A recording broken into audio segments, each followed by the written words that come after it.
Hey everybody, looks like we're live. Very cool. Okay, so I've been doing a lot of work in the past couple weeks, getting everything ready for print. I think we've gone, I think we've done something like 2,000 edits, from comments and edits and things from all the various people helping with editing. Speaking of Gary Verhagen, um, he's an absolute machine. Thank you so much, Gary, for all your edits and comments. 11 out of 10. Yeah, thank you very much. So tons and tons and tons of comments, making so not too many very big changes. I mean, like no big changes, but some mostly like changes, comma, move this, rephrase this, that sort of thing. But there have been a number of like rules clarifications things that we've been going over. So I'm going to give a quick update on where things stand currently, what's the plan, and then what I'm working on next. So where things are, I hope to, in the next 48 hours at the most, assuming everything is okay, send everything to the printer. From there, I think it'll be a few weeks, so that they'll check over all the files. So that said, if you guys have any final comments, let me know like now, like today, if there are any final comments, and I'll go ahead and update. You guys can see there. I'm going to go ahead and update all of the core rules. So I'm just going to update. There was no error. That's okay. So I'm updating all the documents so that you guys, the people who have been helping me do the reviews, have the latest versions of everything. Did it 3 days ago, just in case I've made any updates. So if there's any final questions or comments, that kind of thing, and there's like one little area that I would still like some feedback on, for some of these things. If you guys have any thoughts, let me know. If not, I can like maybe fill it with like a piece of art or something like that. I do have some space. Okay, so starting with the GM guide, since that's the one that's open. Let me see. Are there any? So we rearranged a bunch of things, cleaned up a lot of things. Trying to see if there's anything super important.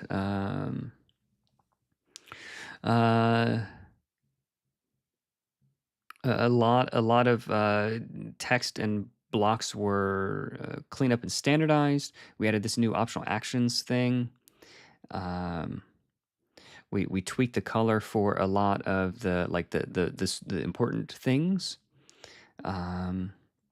All of the legendary monsters were reworked and made to sort of brought up to where the rest were. So a lot of work went into the adventures, getting them finalized and wrapped up. Added maps. Lots of typos. It's been a week or so since I've been in the GM guide, so I'm just sort of scrolling through to see if there's anything. 5D conversion stuff was tweaked, as well as the appendix for inspiration. Okay, so GM guide I think was mostly just like 1,000 or a couple thousand edits. So the GM guide is largely has content-wise has not changed in the past week or two. Other than that, you will notice that the chaos table that was in the back is no longer in the back, because when you're printing a book, like the inside papers is one file, and then the end sheet.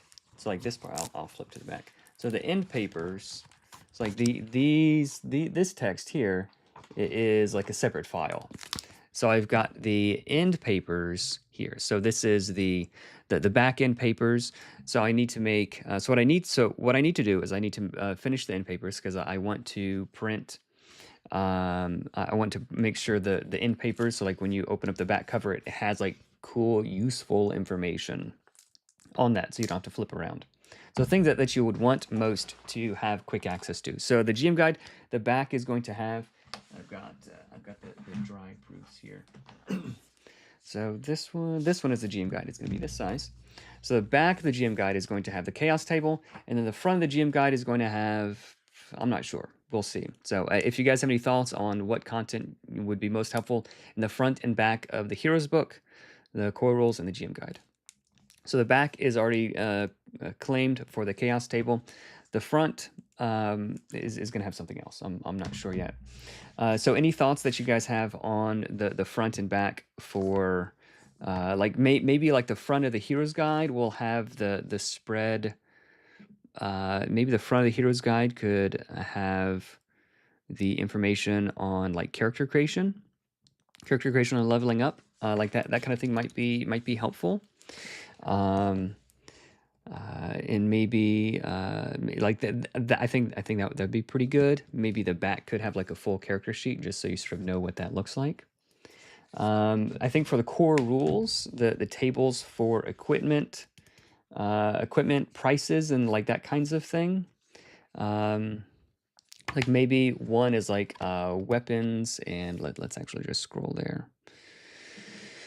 Armor, and so like one could be armor, and then melee and range weapons, and then the back could be like miscellaneous adventuring equipment, that kind of thing. I think that might be helpful. So that sort of thing. Yeah. So if you guys have any thoughts there. Conditions. Yeah. Conditions is. I think the GM is going to have to be concerned with conditions the most. So maybe the front of the GM guide could be list of conditions and some other things. The GM screen has that, but okay. So let's see if there's anything else. We did rework some of this, and there I am planning, so that this website isn't up yet, but nimblerpg.com/start, and a nice little QR code.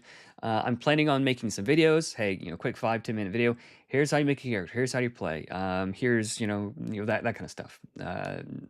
3 actions. This is your dex. That, like, just real quick, easy. How to play, that kind of thing. Different digital downloads. I'm gonna have character sheets and that sort of stuff there. And I might also link to some of the cool community things that people have made.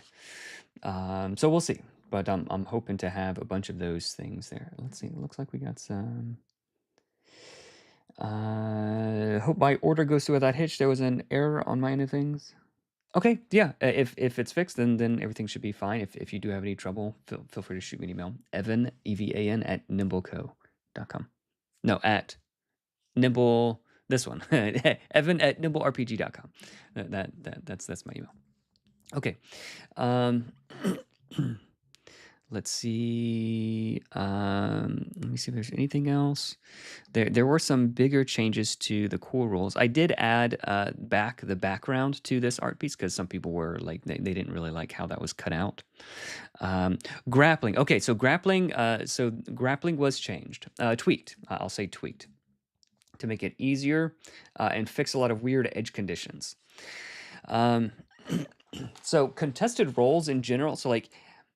If you have something that if you have some end state you want to reach, I want to find out if X happens.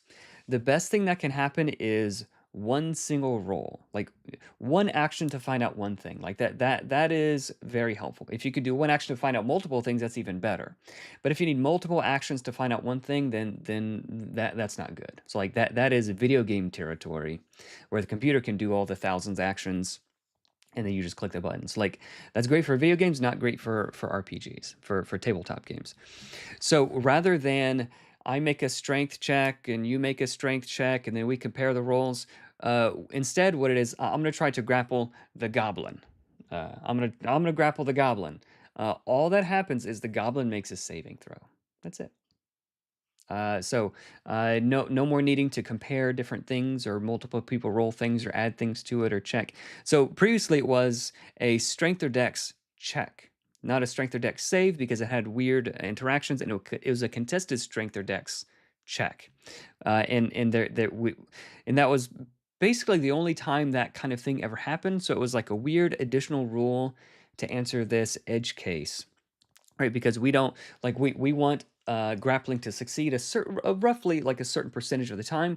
We don't want it to be like 95% reliable. We don't want it to be like 95% unreliable. So like we want it to be a good like 60, 80%, like somewhere around there. Like someone who's very, very good at grappling, they might be able to succeed like, 75, 80% of the time. Someone who's not as good, like they have maybe roughly a 50% chance of succeeding. Like that kind of thing is roughly to an average monster.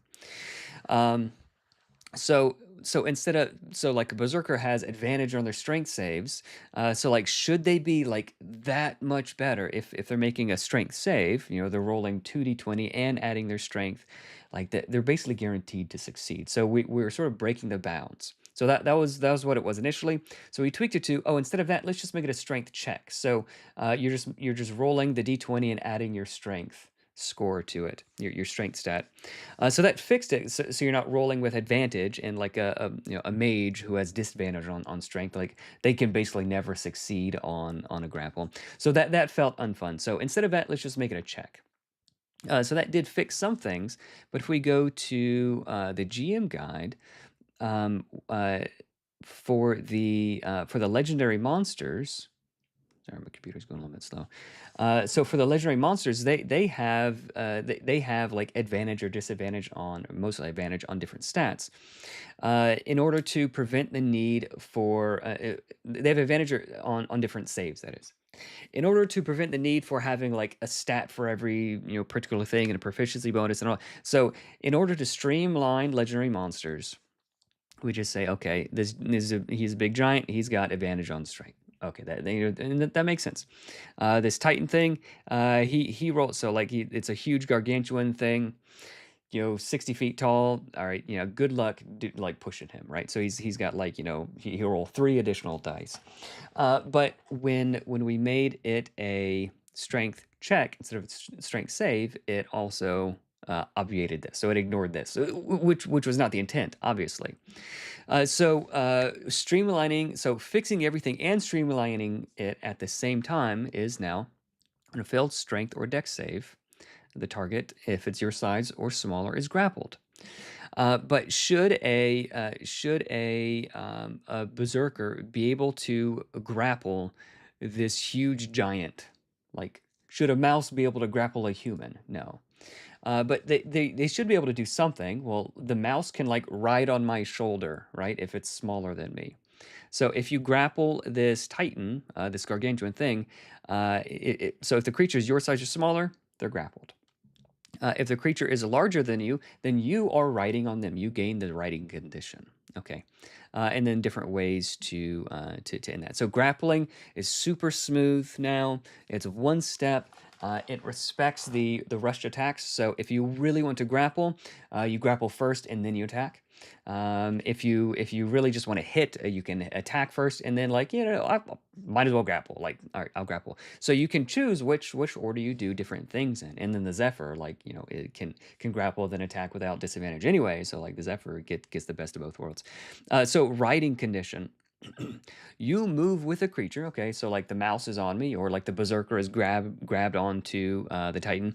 The Titan moves, the berserker moves with him. Okay, that makes sense. You're riding on top of him.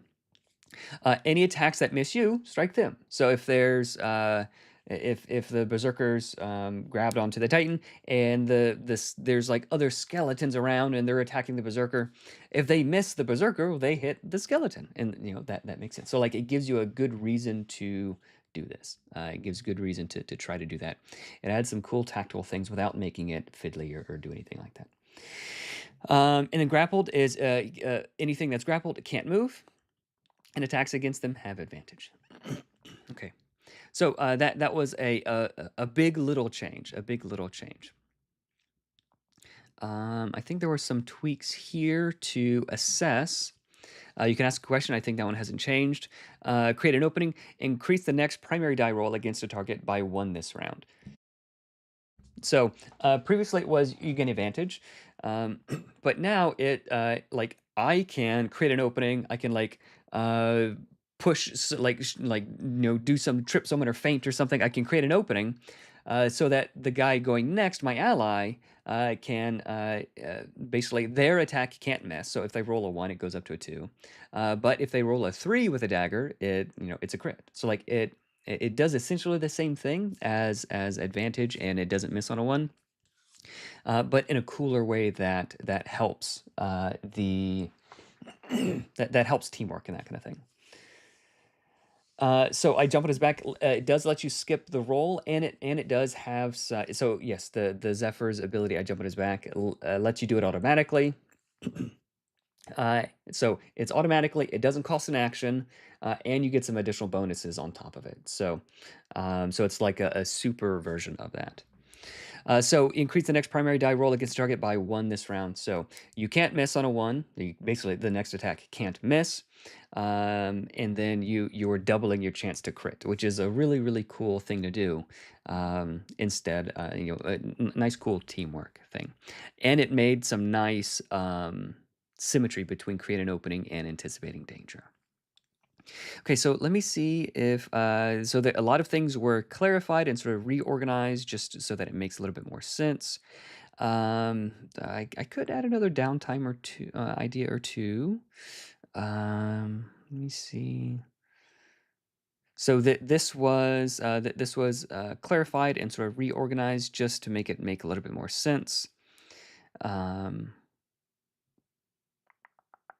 I'm trying to remember what changes I made. There were so many changes. There were so many changes. Um,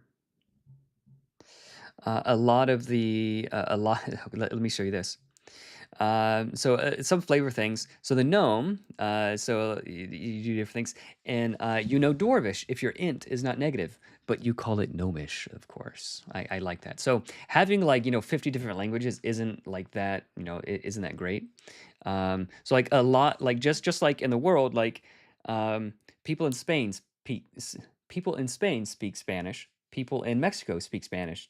It's called Spanish, right? Like it's different peoples, like they're humans, but they're different peoples, but they speak the same language. So like related ancestries, related races, related kinds of people, speak the same language. They might call it something different. Like in America we speak English. Nah, it's American. We don't use you in a lot of our words, like color and stuff. So it's the same language. We can understand each other. Maybe it might sound like a different dialect. Like I'd call it, call it this, call it that. So dwarvish, dwarves, gnomes, giants. Elvish, they speak elves, obviously, Fey and Sylvan. Goblins and orcs, that kind of thing. So we've reduced the number of languages. That's not new, but like gnomes, they know dwarvish, but they would call it gnomish. I think it's just like a cool little flavor thing. Same for orcs. Orcs know goblin if their int isn't negative, but of course they call it orcish. So making some cool little flavor tweaks like that. Weirdling was tweaked. I know a lot of people were talking about that one. So this is whenever you or a willing ally within reach 6 casts a tiered spell. So it used to be whenever you make a reaction, which was like a cool thing to do, but it makes more sense now because a lot of the chaos things were linked to casting a spell. So whenever you or a willing ally, so like maybe a cheat picks, you could have a weirdling cheat, like I don't have any mana, but if an ally does this, I can allow them to do this. You can allow them to roll on the chaos table. So a cool little thing for someone who's into that kind of thing. Let me see, equipment. Most of this was the same. Things were just clarified here for dual wielding and improvised weapons. Trying to see if there's anything else. So we did tweak some of the layout where we had additional white space. Some of the layout for different things were tweaked. Okay, so spells. So like some of the interaction with some of the higher level spells and like how things worked was clarified and streamlined. Particularly multi-target area of effect spells. So multi-target or AoE spells follow special rules to streamline play. They do not miss or crit. So like if so they do not miss or crit, and a single roll is applied to all targets. So that was sort of the rule already, but we've clarified it. So if I've got my dude here and he's casting fireball or whatever on a bunch of goblins, but this goblin is blind and this goblin is behind cover and this goblin is grappled, and they all have different advantage or disadvantage modifiers on them. It's one fireball. It's one attack. Like so, you ignore disadvantage or advantage from conditions on individual targets. One die roll applies to all of them. Okay. But if someone if my paladin friend, if my Oathsworn friend gave me True Strike and lets me roll my next roll with advantage, then I get to roll. So the advantage is applied to the one roll, so everybody is affected by that. Or if I'm blind, then I would roll that one attack with disadvantage, or like that kind of thing. Or for like rushed attacks, that sort of thing. So anything that applies to me like still affects the one roll. But like if these guys have advantage, disadvantage, or different conditions and stuff, there's just you ignore that. There's just one roll. So very streamlined, and I think a really nice way to do that. Okay, so I'll check on the comments in just a second. Spells. So a lot of the sort of different blocks were just reorganized in a more logical way, explaining mana and upcasting and AOE spells, that sort of thing. Reminders for save spells and range and reach. That the weapon properties, range and reach, apply to spells as well. That sort of thing. A number of spells were updated and tweaked. And then, okay, so I did end up having one additional page right before the end papers. So if we have enough frequently asked questions, then I'd be happy to add more of that there. If there's any other content that you think would be helpful for like just like the back of the book and that kind of thing, we can add that. But I was able to expand the glossary, and I was able to expand this section as well. So this isn't like the part of like the core default rules, but so like the core rule is speed is preferred above precision, right? Don't make other people wait by fiddling with this and all of this sort of stuff. But if your table prefers precise rulings, like here's some different options you can do. So how to treat diagonal spaces. So there's 3 different ways to count diagonal spaces. This is what reach looks like if diagonals are adjacent or diagonals are not adjacent. Here's what cones and lines look like that kind of thing. I think can be very, very helpful in sort of differentiating between cones and lines. So cones, so a cone of 4, it goes out 4 spaces, and it can be narrow or up to 4 spaces wide. Okay, lines, it's always 1 space wide, but it can extend up to that distance. So they both sort of have their own sort of unique way to handle things. And a cone is basically just multiple lines that are next to each other. So these are the different ways that lines can be made on a grid. If you're into that kind of thing, at my table, I'll sort of say like, yeah, okay. But for people who care about that, and a lot of people do, here's those rules. Okay, so that is the core rules. Let's check the chat. Let's see if I missed anything. Let's get it printed. Super stoked. Can't wait. Stan, oh hey, Stan's here. Edward, good to see you, Edward. Today's a holiday. Oh, today's a holiday? All right, I didn't know that. A lot of people took off because of the Super Bowl. I know that. I'm not super into that kind of thing, but Jake, your players are about to make a break point in the campaign. Really hope to have this book in hands. Okay, yeah. In case they don't make it, just in case. So I'm planning on exporting the final PDFs again, assuming everything goes well, this week. Okay. So you guys, if you're starting a new campaign, you don't have to wait until the books are printed and shipped and all that sort of stuff. You can just start playing. So I'm planning on shipping those this week, assuming everything goes smoothly. So we're going to be done. Gary's done some AOE work. Yes, absolutely. Chaz has, Stan has, a bunch of people have really helped out a lot. Bruno, Double King, Twin Steel, a bunch of people have really been doing a lot of work. I can't name all of them. There's been a bunch of people.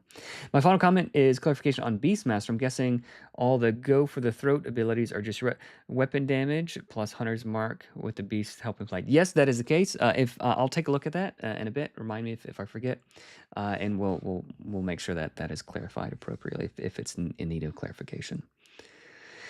The Beast is basically just flavor. The Beast is basically flavor, and it allows you different new abilities and things. So it doesn't change the mechanics at all. I think tables with equipment. Okay, cool. Core rules could be conditions. Grapple, change makes sense. Awesome. Love the change. Twin Steel. Hey, Twin Steel's here. All right. Good to see you. This all sounds like just for the better. I like, yeah, cool. I jump on his back, lets you skip the roll. Yep. Melith missed. I'm guessing in cases where the Berserker wants to ride the Titan, it's up to the GM to roll for edge cases. Like maybe it makes more sense that it's easier than the Titan having. Yeah. Yeah, so for the Titan having, plus plus plus on his strength to avoid it, like strength wouldn't make sense there, so he would make a dex save instead, right? So so it's strength or dex save when it makes sense. But like if the Titan was trying to shake the Berserker off, he could make the strength save with advantage because like he's kicking or like swiping at the thing. He's strong. He can knock the dude off. So yes, the GM, the great thing about tabletop games is you have a GM. Just a real question, as a graphic designer, shouldn't your inside margins be larger than your outside margins? Yeah, great question. So if I hit W, you will see where the margins are. So these books are going to be, they are Smith sewn. So let me pull this up.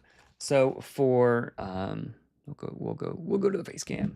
So let me actually grab I'll grab a 5e book. So 5e books are glue bound. Okay, so like the inside, the inside like half inch or so of the book is basically inaccessible. Like you can't read it, so you have to keep everything away from you need to leave this much space from the margin, otherwise you just can't read it. But this is going to be a Smith's own book, so I can open it up and I can see everything all the way to the margin because it opens up all the way and not just on the pages that are like that, but even on if I flip the page, you can see all the way to the very inside margin. So the margins don't need to be as broad for books that are printed at higher quality that are sewn like that. So yeah, I'm not concerned about that at all. And these books that I have, these are the actual books from the actual printer themselves. So they sent these, so I am able to actually measure and see exactly how much space I need for that. So this isn't just I'm eyeballing and guessing. It's we actually see, and I have over here. I've been doing a lot of stuff. I've got some calipers. I've been measuring the thicknesses of different GM screens and cards and all sorts of different things to make sure that our measurements and quality of things is as good as it can be. I've got it here on my desk constantly. What thickness of paper is should we go with, and what thickness of in boards for the books, all that kind of stuff. I'm making sure is I'm comparing it to physical products I have like these guys, the what are they called, the OSC Old School Essentials box sets, and that kind of stuff to make sure everything is good to go. We talk Mexican.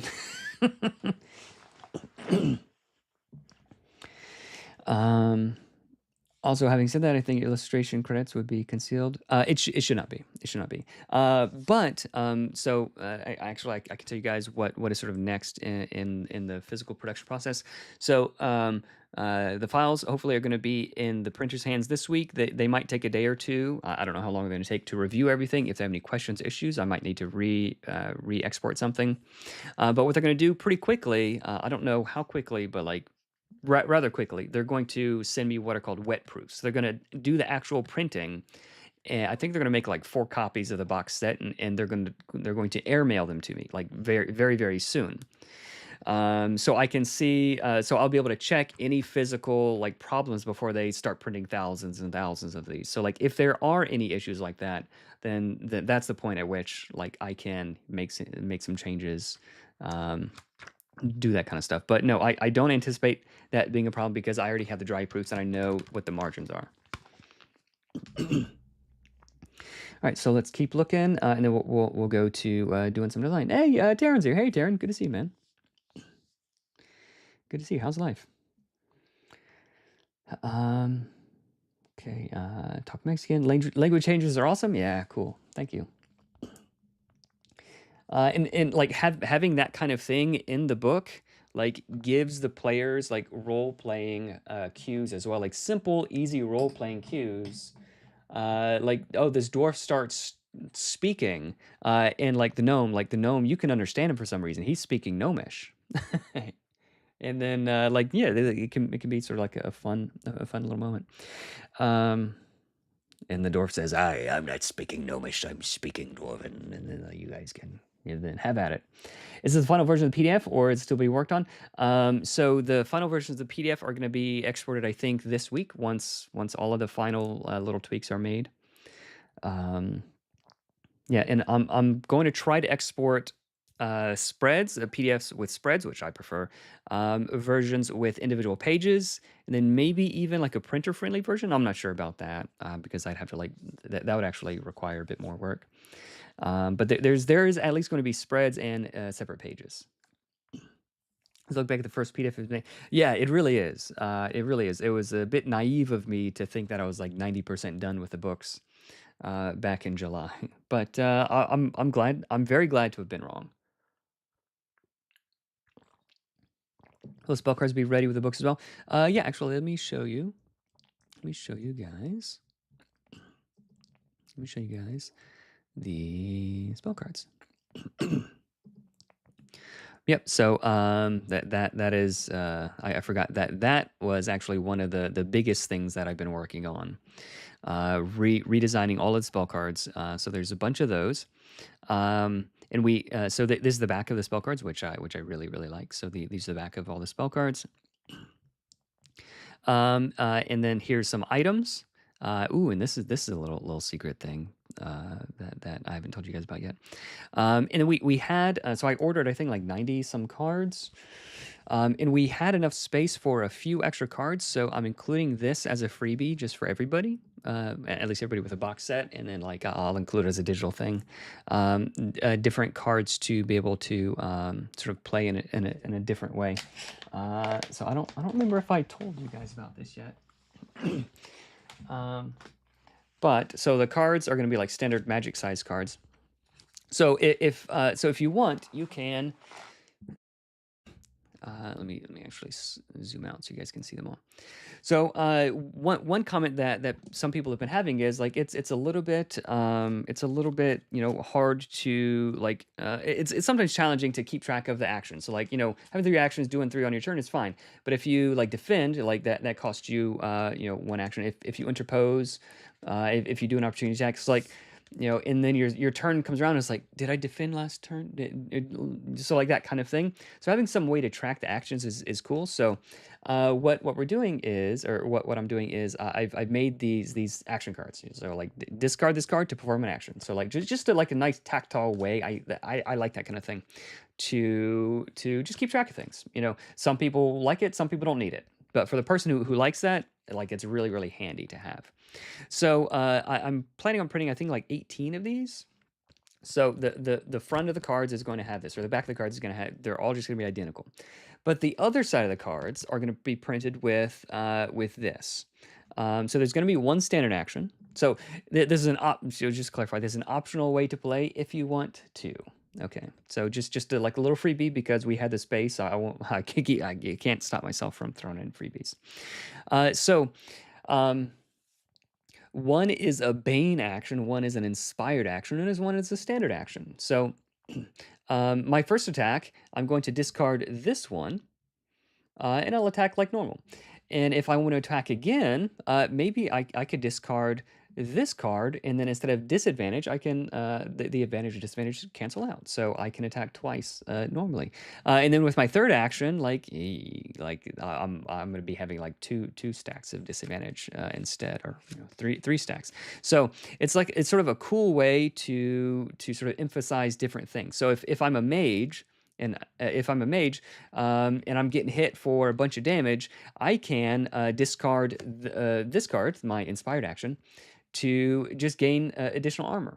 But on my next turn, I'm like my attacks aren't going to be as good. So it's sort of a cool way to just add a little bit more tactical depth. Hey Judd, good to see you. I love that name. So it's just a cool way. So it doesn't do anything to the balance, but for those who are tactically minded, if one out of the 5 players wanted to do this, they could. So you have your standard action, and then you have one action that is boosted, and then one action that is like deboosted, right? So it doesn't do anything to the balance. It just sort of changes the shape of the curve, and it gives you a little bit more options. So I think that this is a really, really cool way. I think this is the way that I would like that I personally would play. I'm super, super duper excited about that. So that's gonna be just included for free. If you guys want to play that way, you're welcome to. If you don't, then you don't have to. So we got a bunch of different healing potions. So I think there's gonna be like 4 of these, 2 of these, and 1 of these, and then 1 of each of these different kinds of wands. And then, ooh, I did get some new art for Lumina, the Living Sunbeam. So I think I got to swap that out. So yes, these took a good long time. All of these laying all of this out did take a very, very good long time. Okay, so let's check. Gym guide cover could have rules for starting combat or combat rules in general. Yeah. Resting guidelines, sure. Yeah, not a bad idea. When do you feel there's a line between this thing needs a rule, and we will probably just leave this for the DM. Appreciate the rules. Um, I don't know. That is a great question. If something if it would take longer to look up a rule, then I would prefer just letting the GM just rule. Like if they already have if they already have the tools to do what they need to, then we don't need a rule. But if there is something that keeps coming up enough, and where there are enough legitimate different possible answers, and some are fun and some are not fun, or if something is taking too much time to figure out, then that's where we need clarity. And if we can arrive at that clarity by using an already existing rule, then that's great. Or by eliminating an existing rule or ruling, then that's even better. So I would lean towards that. I just thought I'd ask. I think you might have an issue with the illustrators credits in the binding area. However, we'll see. If we need to, we can. It's easy enough to move that around once we get the wet proofs. Excited for that stream. Cool. Huzzah! What a journey it's been. That's right, Critical Pixel. Mr. Wilson, I've been working on a campaign with Morgan and 8. Awesome. Great. Your players love it. I'm really happy to hear that. Yeah, so actually let me go to show you guys what the secret project is. So during the crowdfunder, there was an early backers reward that was the Oathbreaker. And this was something that, like, very quickly I found out was a mistake. Because like having like core class content like that being locked behind locked behind like available only to a small proportion of them, like, and having something like that I wanted to be in the heroes book, like, didn't feel good. So like pretty early on in the campaign, I said, all right, it's going to be included in the book. Everybody, like, if you backed early, you'll still get it, but I'm going to give the early backers something else additional.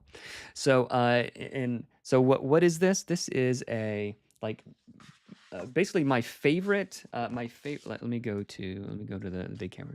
So my absolute favorite format for adventures are these little trifold these trifold adventures. So like the front is like cool art, the back is like sort of what's going on and like different things, and then like this trifold adventure, like, it is the perfect length for like one evening of play, and it takes absolutely minimal prep, like that sort of thing.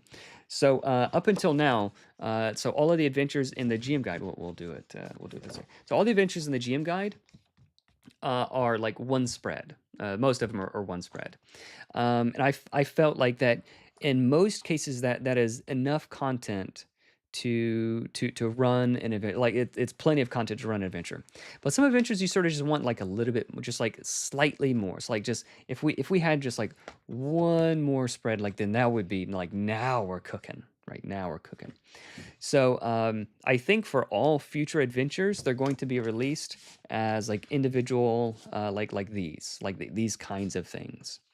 I think this is just like the perfect adventure format, minimal prep, nothing, like everything you need, nothing you don't. So that is what, let me go back to the thing. So that is what this is. So this is meat for the Crab King. Um, so this is going to be like the back side of it. So this is, yeah, so it is this, and then the front has like the actual adventure content in it. So there we go. So we've got some like cool art of the bog tyrant. We've got like the little crab boy here and the map of it and like what's going on. And so it gave me like just a little bit more space to do some cool stuff with it. Yeah. So yeah, this is Jack Wayhill's adventure. He did a real good job with that. So one of the writers, I think it was Josiah Moore, he did a lot of the background of like these different things. And like my least favorite, if I'm being honest, my least favorite area that he came up with was the Growling Marshes. Like it's a cool name, but like I wasn't super interested in it. But once I read it, like, oh, this is so cool. And then when one of the writers, Jack, when he read this, like he fell in love with the crabmen for some reason. Like it somewhere in here, it mentions like crabmen.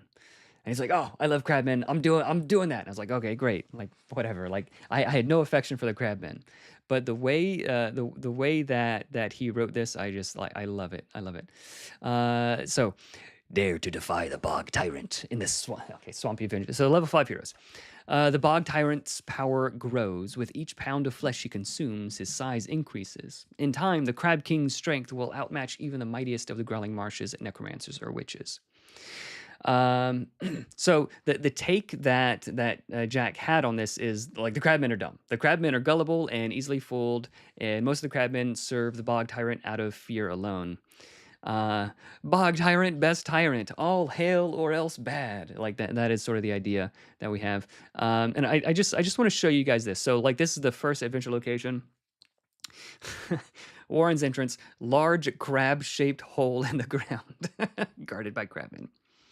The crabmen here will attack unless the heroes are overtly friendly. They can be fooled into thinking the heroes are here to pay tribute to the bog tyrant.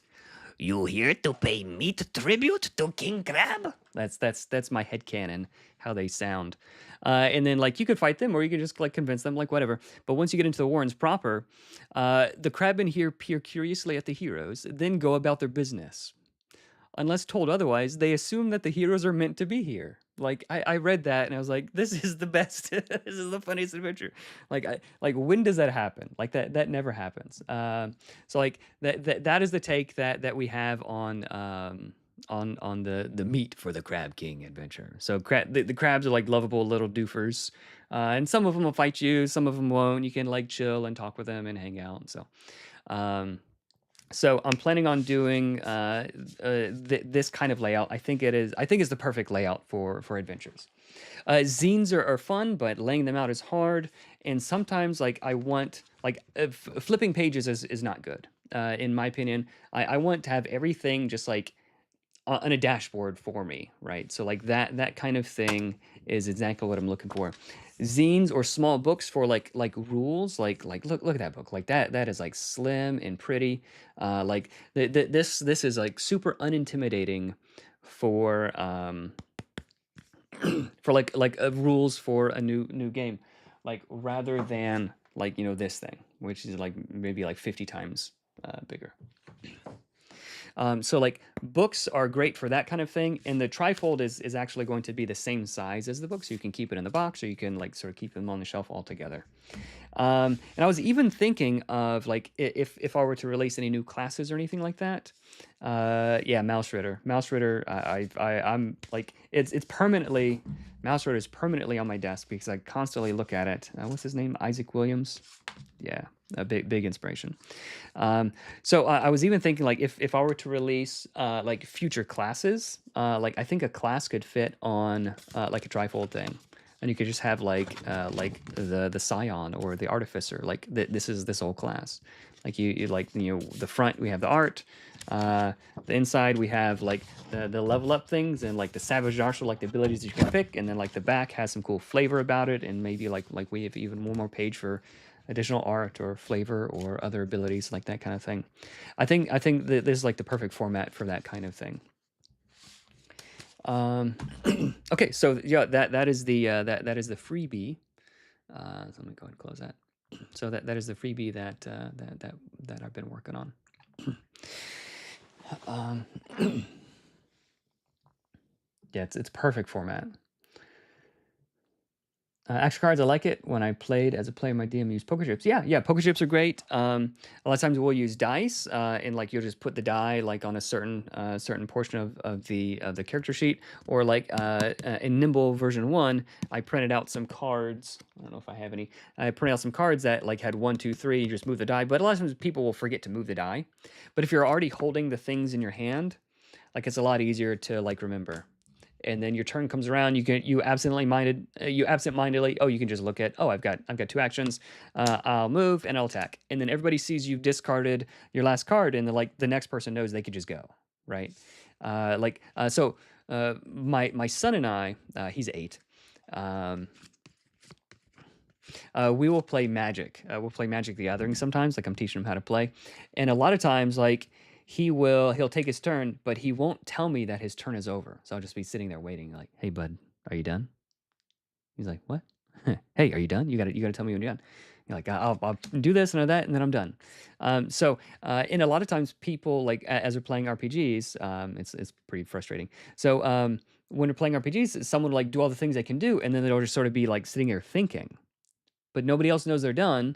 But if they're holding, these 3 cards, they can see like, 1, 2, 3, and then like next guy, like, "Oh, you're done. I'll start taking my turn." Right? And then you draw 3 new cards again. So I think it's a really cool way. That is my preferred way of doing things. I just love having the tactile things. It's also that we're sending the finals out this week as we're planning to close out our play. Oh, fantastic. Awesome. Love the format for one-shots. What timing? Trifold mini-zine? Exactly, Chaz. Zines and smaller are going to be the only economical way to do this moving forward. Yeah. I think so. Yeah, the printer was just telling me today that I'm going to be getting hit with some tariffs, most likely, which kind of stinks, but whatever. It's okay. I've got a day job, so I'm not super worried about all the economics. But for a lot of people who do this as a living or for their living, then yeah, like it can get pretty they can get pinched. Yeah. Yep. Yeah, Jack he's cool. So sad about missing that. Missing what, Edward? Oh, in the meat for the Crab King, like all the other things. In the future, I am getting extra ones printed, so I think I might make those available. I don't know if someone is going to want to buy just like a single thing, but like maybe like once if I ever get to like 2 or 3 adventures, like maybe it can be like a pet, 3 new adventures, like that kind of thing. I don't know if I don't know if it's worth it to just like ship one thing.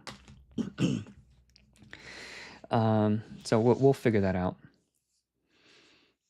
The zine style one shots are cool. Does it come with pre-gen characters? It doesn't come with pre-gen characters. So on the website, there are going to just be like pre-generated characters, at least level 1 characters. I don't know about higher level ones. But the intent is like we've been playing up through level 4 and now they're level 5, and like, okay, what am I going to do? I'll just grab this adventure. I'll just run that for my campaign. Like you just insert it into your campaign. There's already quest hooks built in. Oh, I already closed it.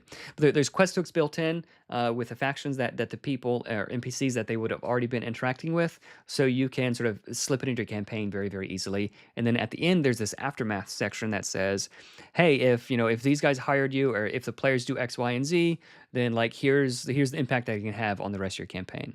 So that kind of thing. So it's not intended to be like a standalone game. It's a one shot that you can play as part. Although you could do that, it is a one shot that is intended to be played, as part of a campaign. He wrote a killer aquatic dungeon for my dungeon game last year. Nice. Yeah, I mean, yeah, Taryn, you told me about him, so I appreciate the introduction. Rolled influence, convince the crabs you're their friend. Yeah, DC2. Yeah, like honestly, you don't even have to roll. Like if you just say like, oh yeah, Crab King told us to come. Like, oh yeah, all right, come on in. Like you don't even have to roll. Exactly what I'm doing. Vagabond moving forward. Nice. No big format books needed. Yep. More nimble content for the Crab King. Yeah.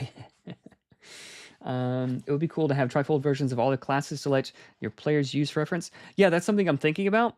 So for the witch class, the witch class that I'm developing as part of the cross collaboration with the initial campaign, I'm seeing if I can fit it on a trifold. I might be able to, and if I like how that looks, then yeah, like if you just want to buy like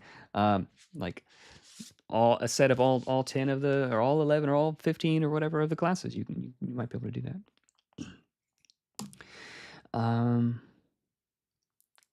Cool, good to know. Maybe one including relevant spells. Yeah. I mean, there's that's actually not a bad idea. So there are 6 spell schools. There might be able to just be like a spell, like spells handout. So there that might need to be like a quad fold thing. Yeah, that might need to be a quad fold thing. But yeah, there's a lot of cool things that we can do. Players use handhelds instead. Yep. Yes, a Crab King early backer. I buy the PDF and then a set when you. Yeah, cool. Looking forward to getting 2 order box sets. All right, Honey Badger. I'm looking forward to mailing them to you. If you're in the U.S., then I'll be personally mailing them out to people. If you're overseas or elsewhere, then I've got a fulfillment company helping me with that. Do we end up making any changes to the 5e rules hack to account for 2024 changes made with this project? Yes. Yeah. Also, the larger tarot size monster cards. Yep. So the regular cards are here, and then the larger. So they ended up being bigger than tarot sized monster cards. So a bit wider, a bit bigger. The tarot format is like a little bit narrow, so it's like this but narrower, and I didn't like how the art looked on it. But yeah, those have all been designed as well. I've got those laid out. Just something I was working on that I forgot that I was working on. So yeah, those will be included in Norway. All right, then I hope you enjoy. I hope it gets packed correctly. I'm sure it will.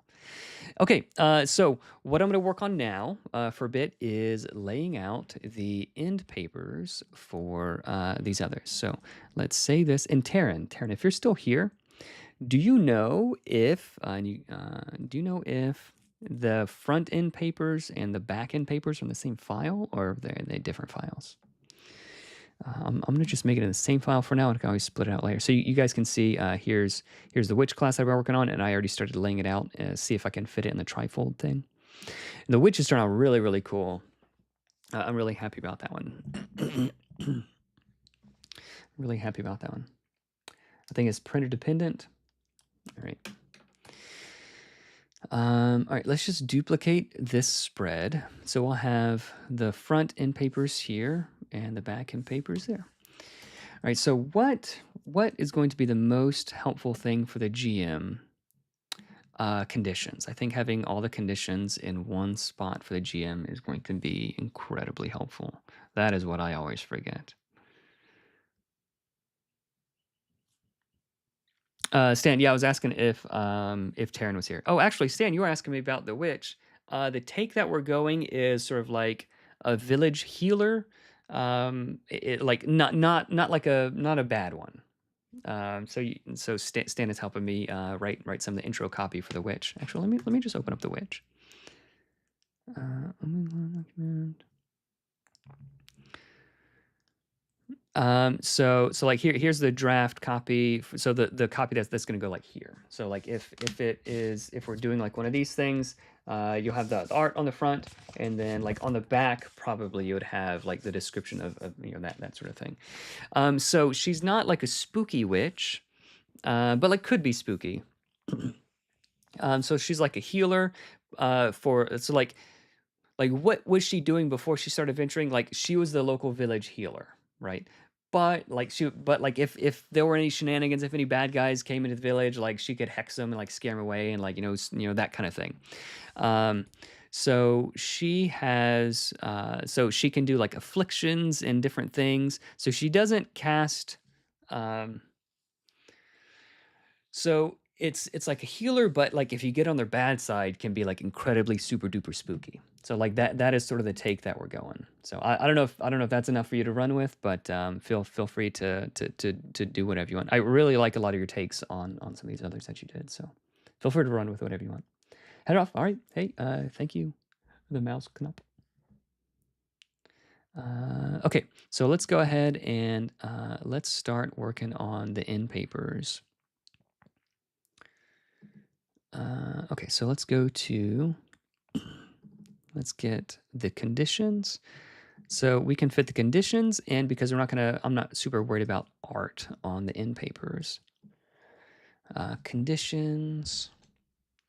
I think rules for grappling is probably going to be pretty important, like grappling concentration, those kinds of things. Cover, yeah. Like quick reference rules that you sort of need to have. Like rules that I never remember are what I'm going to be including here. So we got conditions, we got grappling. Range.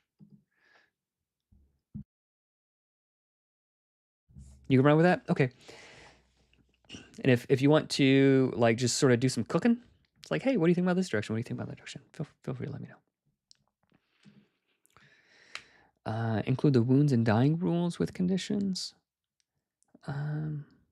Yeah.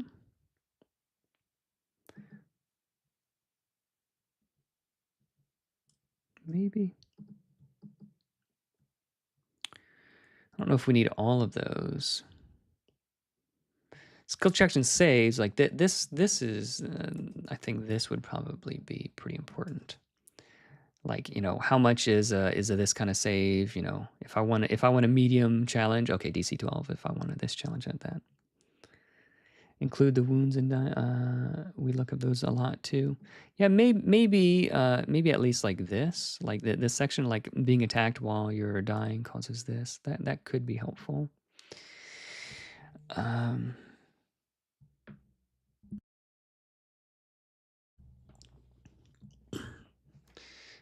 Anything else? Anything in the GM guide that would be helpful to have at a glance?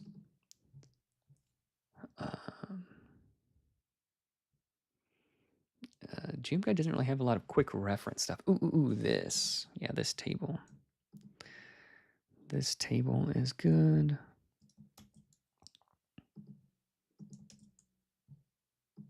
Yeah, that table would be nice to have. Like how much gold to award.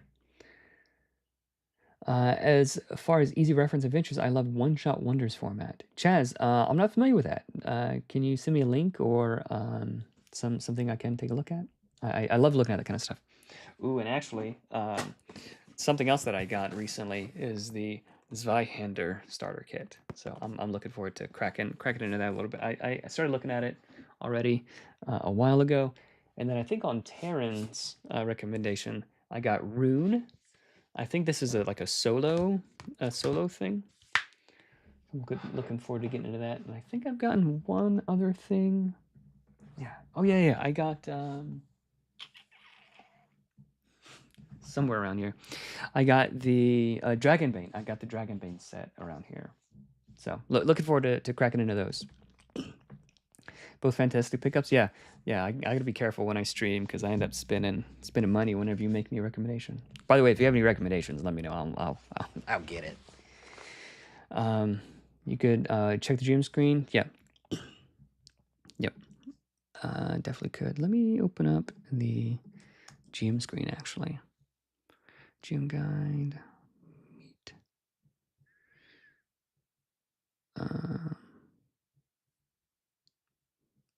On my computer. And like one thing I'm really bad at is file organization. So my files are not in good shape. Okay, so it's somewhere in here. GM screen wrap. It's not that. Box lid. GM. There it is. GM screen B is the name of it. Oh, great naming, Evan. Like they're spread out across different folders. Viner got a major cleanup in the Reforged coming out this year. Oh, yep. Stygian Library and Gardens of Yen. I've got those. Gardens of Yen. I believe I have those. Um, okay, so Taryn, maybe you'll know. So this is Vihander starter kit. Daniel, I think Daniel, he sent this to me. So is this the new one or is this the old one? If I guess if the new one hasn't been printed yet, this is the old one. Looks like I'm gonna drop some bills on the new one. That's okay though. Gardens of Yen, like made me feel really sad for some reason. It made me feel like overwhelming despair.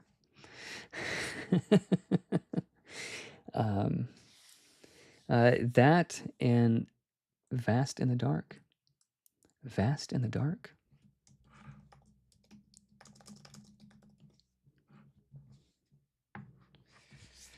Vast in the Dark is a setting for 5e. Ooh. Vast in the Dark. Awesome name. Like, you almost sold me with the name and this art here. So it's like have they pulled a bunch of the edgelord lordy lore and started doing some of the defragging. Okay, so it's like Zweihander 1.5 or something. Distinguished away further from the Warhammer. Oh, okay, I've heard good things about the Warhammer thing. Vast in the Dark.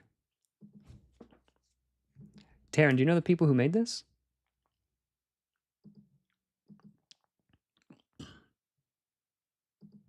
Oh, you guys can't hear it.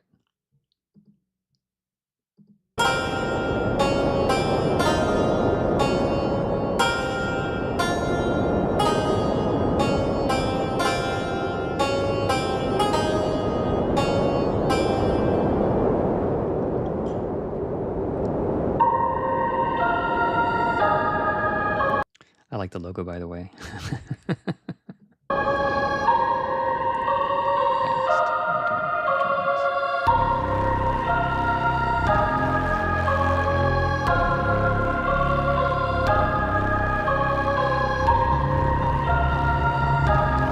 Now this art is cool.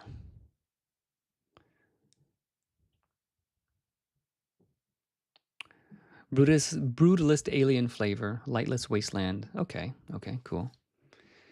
No prep world generation. Oh, okay. Referee's toolbox. Become a traveler. 20 feet and perks with flavor. Explore and survive the vast. This looks sweet. Printer November 3rd to 30th. Did I miss it?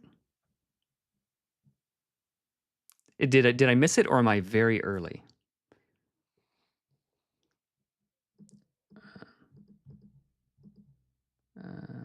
Is this like an adventure? Oh, that doesn't work. I'd love to see like what an adventure looks like. It's incredible. System control. Oh. It's a setting. It's not a game. It's a setting. Ooh.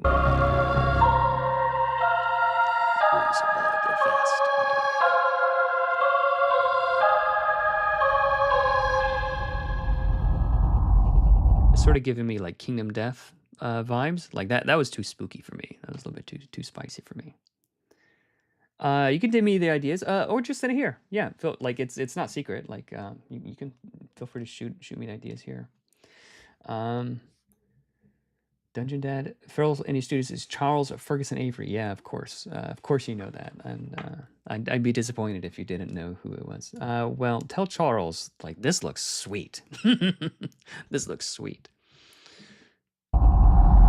So is this is this old or you can still buy it? Okay, I have to see what he's selling, where he's selling it these days. Yeah. I'm a sucker for cool names and cool graphic design.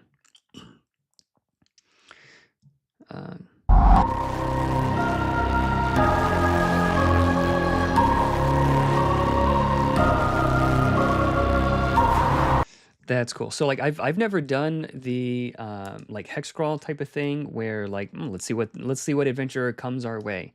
But like that is really intriguing to me. Like, yeah, you're going out in the darkness. Like nobody knows what's out there. Procedurally generated, brutalist, yeah. Um,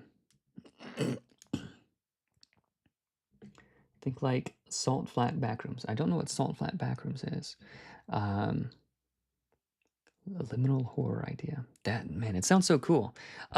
So are there monsters in this, or does like you come across monsters and use like 2d4 goblins? Like are there monsters for Vast in the Dark?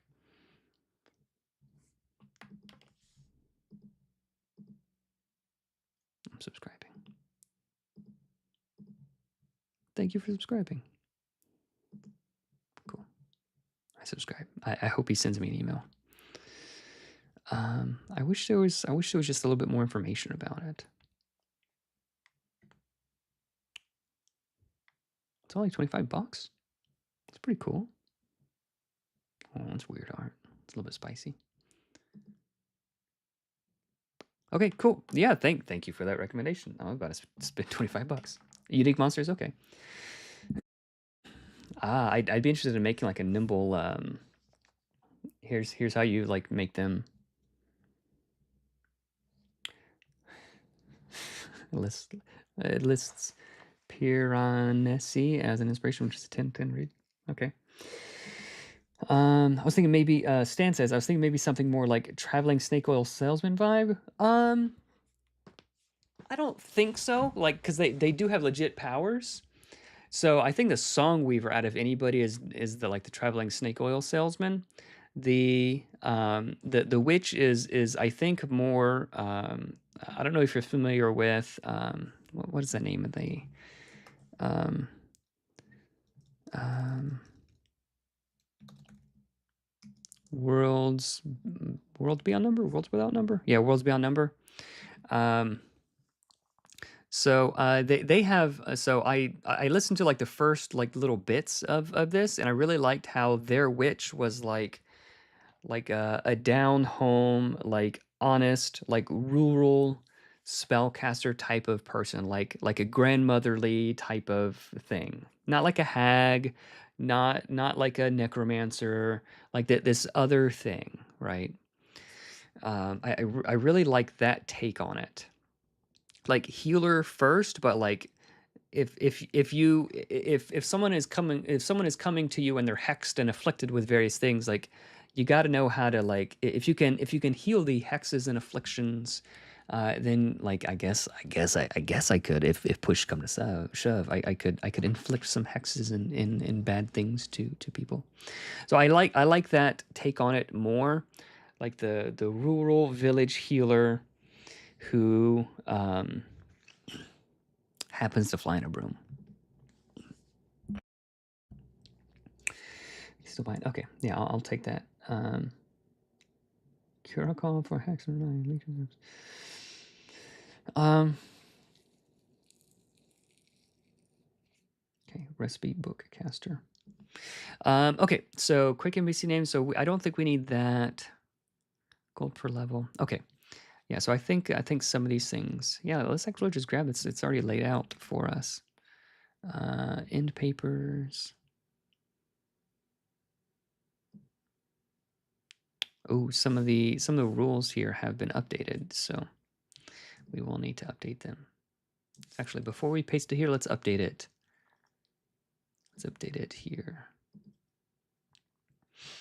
Okay, so grappling has been tweaked. Core rules, go to grappling.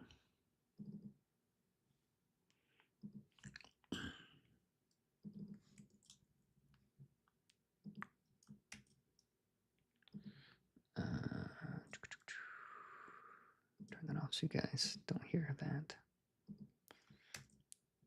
Nope. All right, let's close this because I got too many tabs open. Save. Okay, so now I can see everything. So I need to paste this here.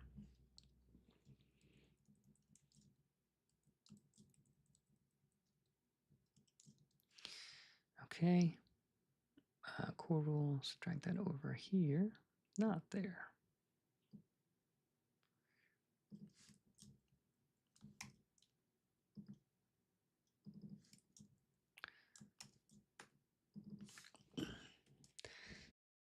Yeah, so the previous version was fiddly and annoying and not super good.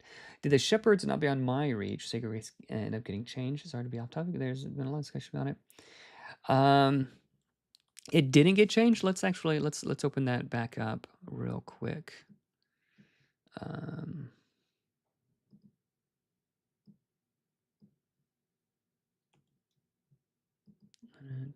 I gotta find the file. Heroes.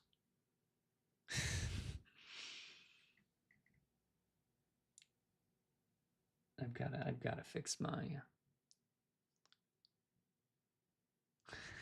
I've got to fix my. Just put a note on the work document. Summaries and discussions. Those are good.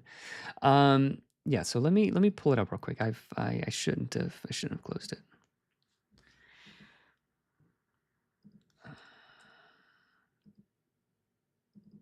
I think it's this one. I think it's this file. So let's go down to it and we'll take a look. So not beyond my reach. You may target creatures who have been dead less than 1 minute for healing as if they were still alive. For every 10 hit points they are healed this way, 1 wound is recovered as well. So should this be limited in some way? So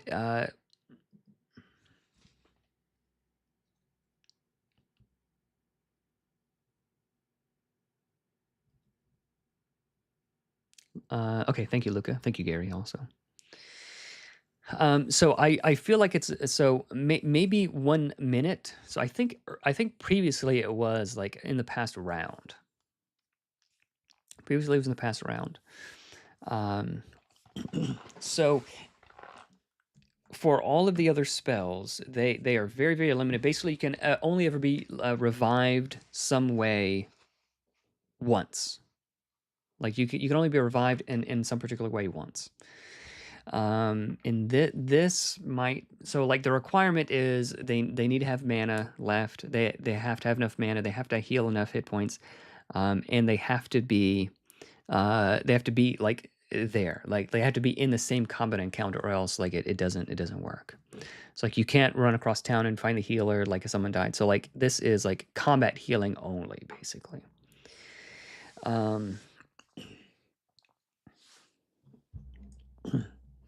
It's weird to have resurrection as a secret spell to give it GM fiat and then include a better version as well. Yeah. No, I get it. So I think moving. So I am leaning toward like less like in the past round, right? So like the cost is like you have to give up one of your other sacred graces in order to choose this one and have it ready. Right, so there are a number of costs. You have to pick this class. You have to pick this thing. You have to have mana. You have to be there, like in the vicinity. That said, let's take a look at. Oh, I wasn't sharing. Sorry, I'm not sharing my thing. I'm dumb. So let me pull up the notes. I think I have the notes available. Yeah, I do. I've got the notes here.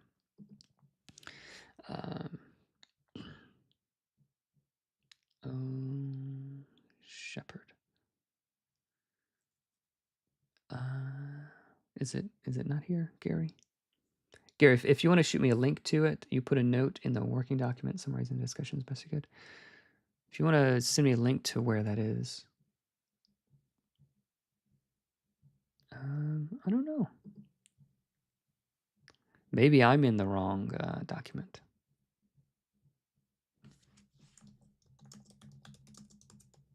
Oh, here it is. Oh, it's archived. If this is, it might be this. The final review document of the Heroes book. Yeah. Yeah. I think having this less than a minute is too much. Less than 1 round. So less than 1 round, still extremely powerful in relation to like other spells and abilities that one gets. In Nimble. Chaz. Oh, Chaz sent me. Here's a page of One Shot Wonders. I feel like a rabbit chasing all these things. this visit site.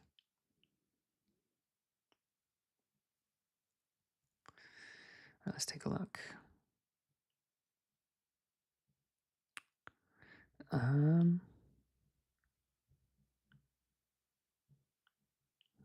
no. I thought I had taken care of all of the notes. I might have taken care of all of this already, but I'm not sure. I thought I handled all of the. I thought I handled all the notes for the hero's book. So I need to find the shepherd. Sorry, guys. One second. Okay, here we go.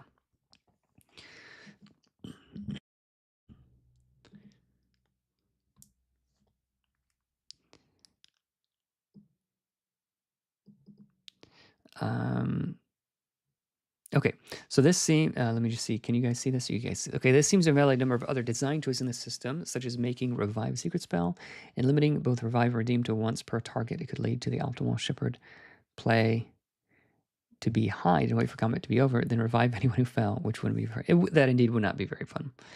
It also gives one of the best ways to remove large amounts of wounds, especially at higher levels, when applied to an upcasted heal. We can easily conjure up situations where the optimal thing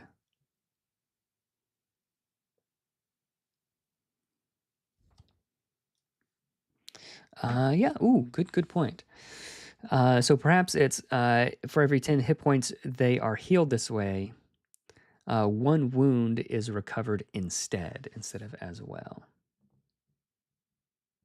You're not adding anything to the feedback document? Oh, okay. So I think instead.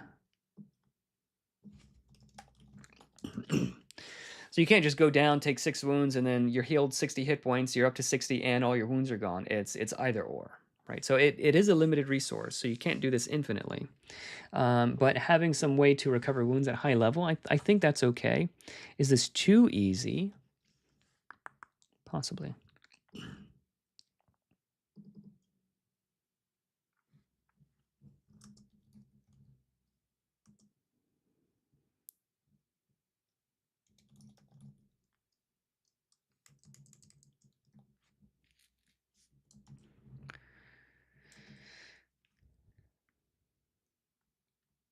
Okay, so let's think about this. So you may target creatures who have been dead less than 1 round for healing as if they were still alive.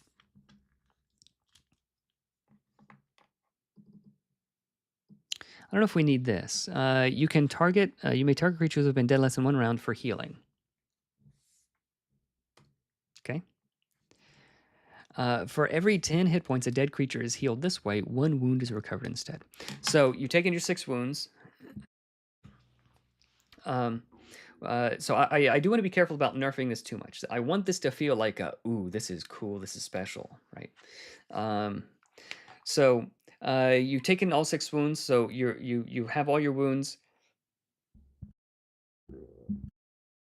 So you've taken 6 wounds and you're at 0 hit points. Okay, so you're dead.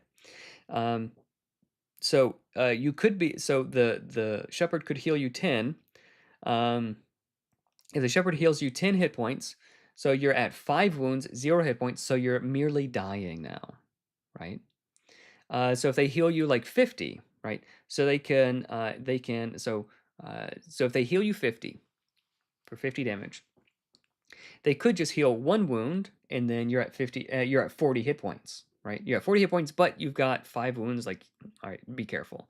Or they can heal 3 wounds and and you're at 20 hit points, like that. Like they can sort of divvy it up that way. I think that's pretty cool. I think that's pretty cool. But if you're going to use this ability, like, so an ally dies, like you need to run over there, you need to heal them for a lot, like you basically, so I think this ability doesn't need like a once per ever limit. I think that's okay. I don't even think it needs a once per encounter limit, because if someone is going down that often, like the shepherd is spending like all of their resources and all their actions, like bringing other people up, like like you don't need that. So if you're needing to do this more than once during an encounter, like the encounter is going bad. Like I don't think that's moving the needle once per encounter, that kind of thing. Your verbal description gives them a choice. The text is written right now doesn't. Okay, yeah, good catch.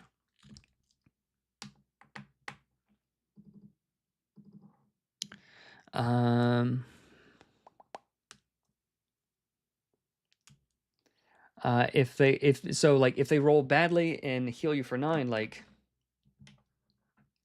you have 9 hit points but 6 wounds, like you're dead, right? So like you need to heal more than that. So like either like cast another healing spell and get them up, or like if you're out of actions, you don't have any more resources, like you thought you felt a pulse, but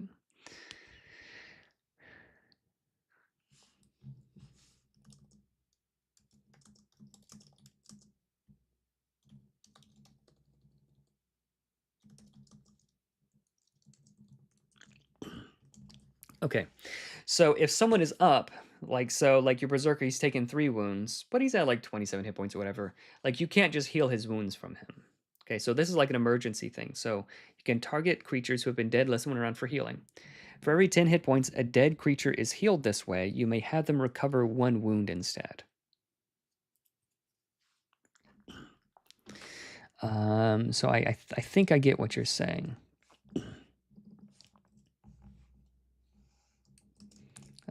Creatures.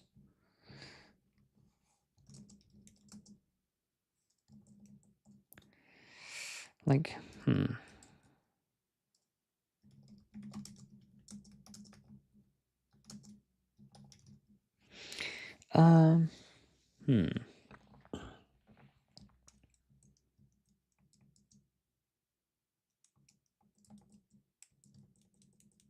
Creatures must have at least 1 wound healed.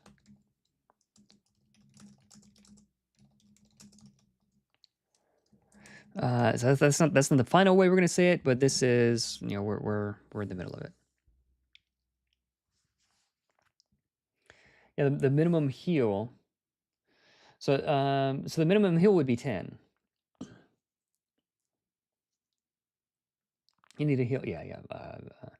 So you could heal someone for 10 if you wanted to, or 11. If you heal them for 10, they've got, so instead of 6 wounds, they've got 5 wounds now. They've recovered 1 wound and they're at 0 hit points. So they have 5 wounds, but they're dying. But they're not dead. It's better. Dying is better than dead. If you heal 11, then they've taken 5 wounds and they're at 1 hit point. Hey, Brandon, good to see you, man. You need to heal at least.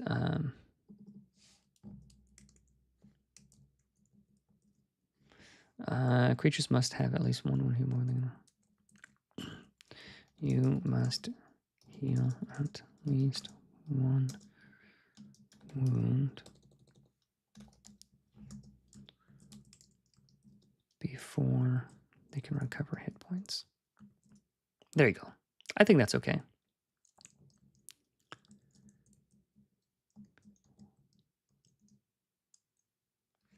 I think that's better. I think it's much better. My other suggestion was a hero could be healed like this once per safe rest. Yeah. Can we see the GM screen, or is that? Yeah. I just showed the GM screen. The GM screen has the art of the Manticore battle on it, on the player facing side, and the other side. I just showed it. I'll bring it up again in a second. You may target creatures over healing. Okay. For every 10 hit points, a dead creature is healed this way. You may have them recover 1 wound instead. You must heal at least 1 wound before they can recover hit points.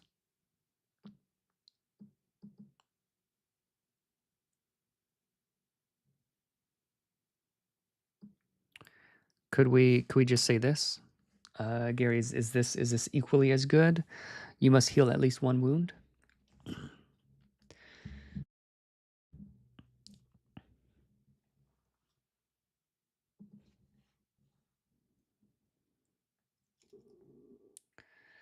Vigilant Games working, can't stay, but I want to say hi. Congratulations. Thank you. Appreciate it. 2 revive them. Let's heal at least 1 wound. 2. Okay, that's fine. Okay. Yeah. That's good. I think that's better. Let's see. Okay, so that is better. The solution makes it more limited, more costly. I'm gonna 1 wound at most to be at least a modes. Let's kill. Yeah. I don't want someone to have to. Yeah. Okay. I think we took care of that. The amount of hit points needed for a healing wound. So I think we've answered all of that. Let's take a look at this. Ooh, I do want 10% off my first order. I hope that pops back up. Just add dice. Ooh, good reviews. I like the page. Roll and play. Okay, so what is this? This is one-shot wonders.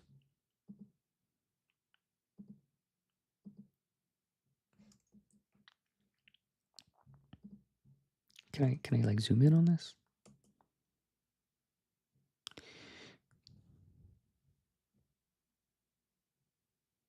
Starting the adventure, important characters. That's cool, having important characters, key locations.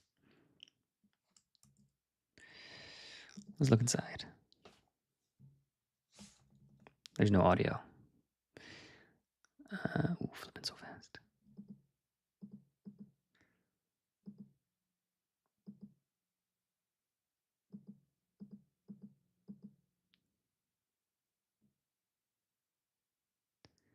So is each spread an adventure? I don't understand.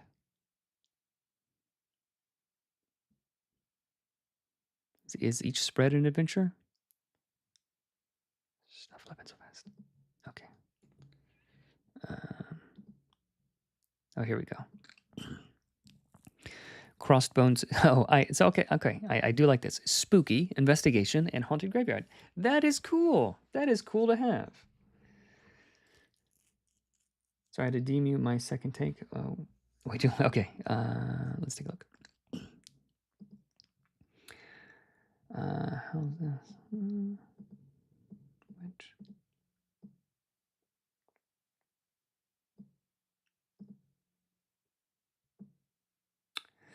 A witch's magic isn't always flashy nor kind. It's practical, patient, and deeply tied to the old ways. Roots in rituals, whispers held for when it's dark, and generations of passed down remedies. Ooh, I like that. And frankly, sometimes it's foul. They believe there is no place for waiting on miracles or godly mercy, only results. So I do like the take of it's practical, it's patient. So yeah, this is good. So let's grab this. Yeah, this is good. I like this. So, oh yeah, here's the notes. Mid damage, mid survivability, controlling class. Less reliant on cantrips. Can cast more leveled spells than other classes. Smaller mana pool, but can cast spells very efficiently. Curses, maybe a seer, flying on a broom, animal familiar. It's like an oracle, a mystic, a seer, that kind of thing. Okay, so let's go to here.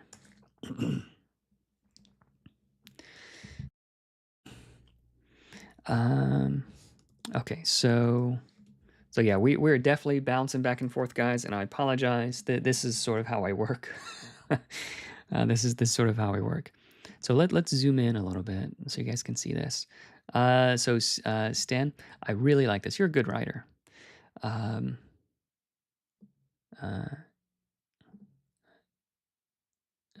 Okay. So this is great. I love this. It's practical, patient, tied to the old ways, roots in rituals. Like this is like 10 out of 10 right here. This Not so much. So I'd lean away from this sentence, like no place on waiting on miracles or God. Like, um, this a poultice for your pain. Yeah. Okay, so now we're cooking again. Yeah, here we go. A poultice for your pain, a tincture for your wounds, and should the need arise, a hex to see justice done. Yeah. Most come seeking a witch with desperation in their eyes, a sickness upon them or a burden too great to bear alone. She listens and nods, offering what's needed, be it a helping hand, perhaps a warning. And if the coin is fair, she'll see it done. So let's lean away from this. If the coin is fair, so she is sort of like the permanent like nurse, the volunteer. She's not in it for the money, I don't think.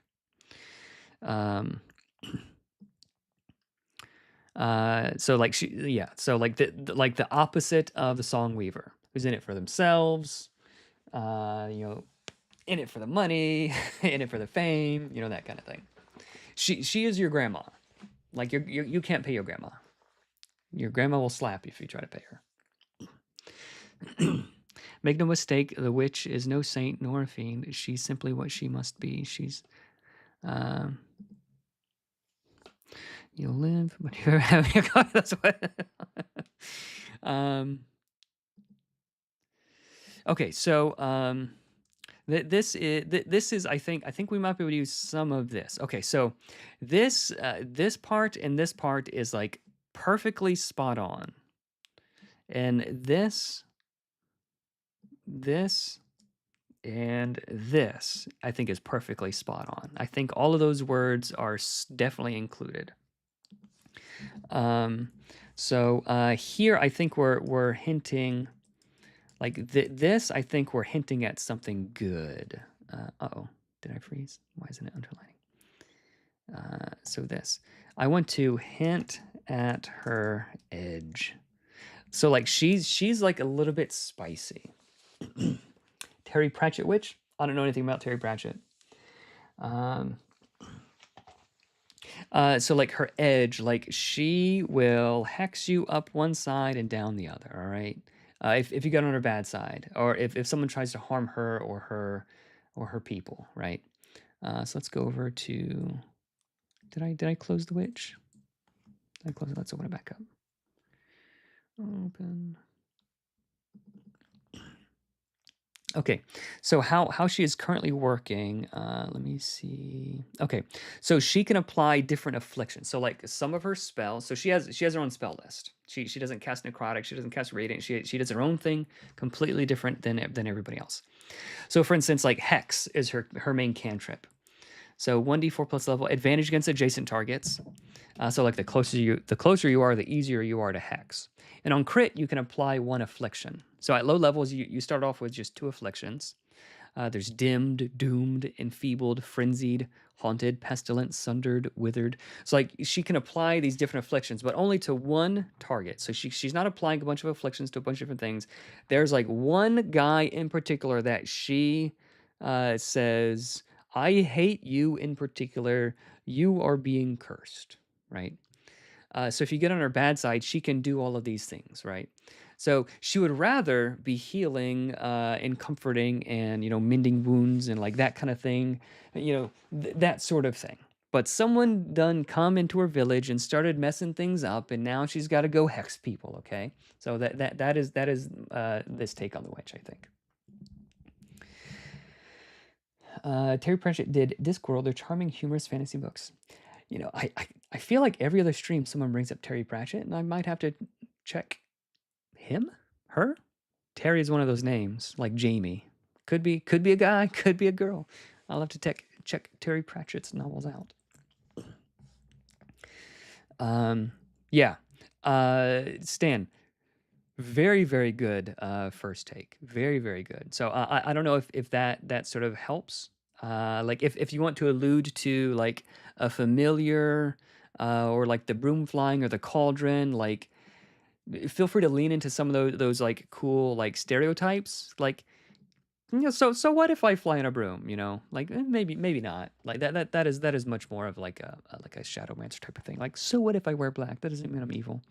I think in this world, people wouldn't assume her to be evil. People would assume her to be the village healer. So like less of a holy healer. Not that she would have anything against like a holy healer or anybody who like casts evil things. Like she's sort of like neutral on that, you know.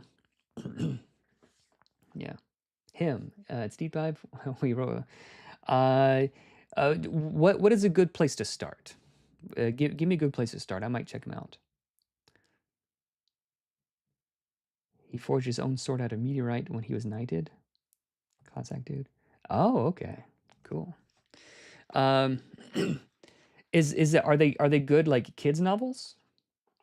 If it's good kids novels, then I might get one and like read them to my kids.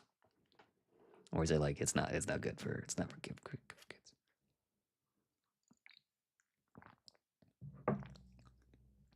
Okay, so yeah, so that's where the witch is. Like a lot of spots and like a lot of this is just like filler from the mage, like different ideas that we're thinking of, but it's pretty cool. Let's go over some of the spells. So there's Misery. So this is a tiered spell. So if you spend mana, you can just automatically. The witch books would be a good start. I like tell me like go on Amazon, search the name of this book. is what I'm looking for. They're pretty kid friendly. Okay, I'll have to double check. So cantrip, there's a chance you can apply an affliction. You spend mana, you're guaranteed to apply an affliction. All right, the life bloom, twitch curse. So so yeah, that's where we are with witch. Okay. So what were we working on, you guys, before those two things?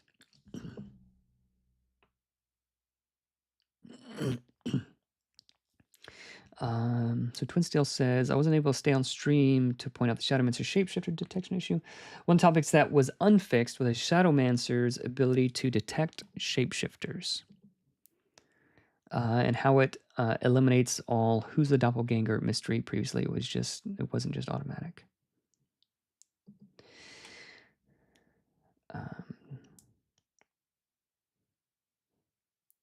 So do they not need to be read in order or anything? Is there a place you can find the beta version of the witch? We are pre-alpha with the witch, so there is not a beta of. There's not even an alpha of the witch yet. Equal rights. Thank you, Gary. Appreciate it. Guards. Do they have to be read in order? Oh, equal rights. Oh, I get it.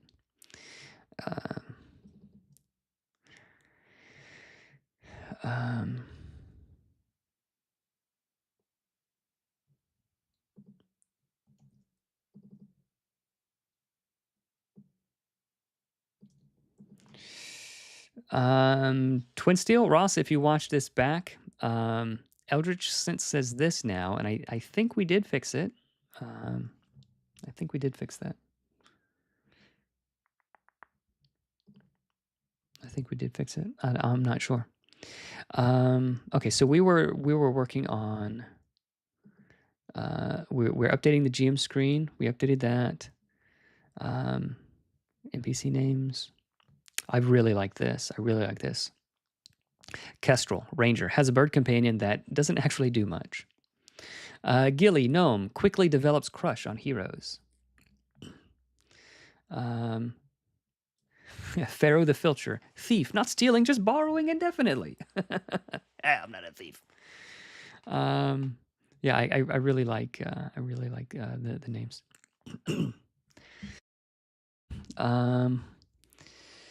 Did any of these change? Some of these might have been tweaked. Gary, I'm going to post a link to the GM thing in the final review thing, so that whoever wants to check it out can check it out. Because I know some things have been changing. GM screen. I got to be careful not to be the last person to look at something. Okay, so I think we've got that. Let's go to which. Let's close that. Core rules. We'll go to here. Heroes. core rules here. Okay, so this is going to be the interior, the front inside cover.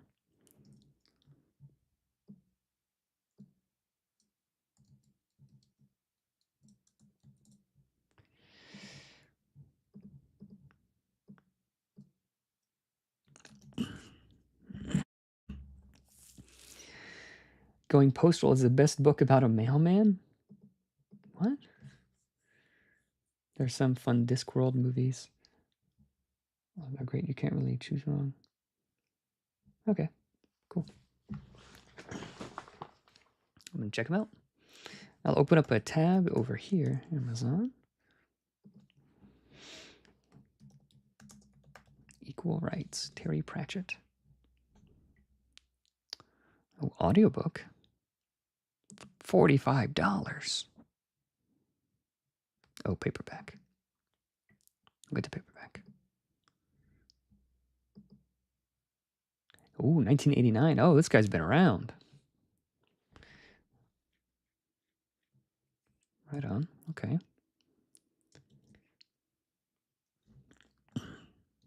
Cool. All right. So I've got that open. I can. I'll check that out later. The Color of Magic is the official first book of the entire series, and I believe the first one published. It's a good entry point as any. Okay.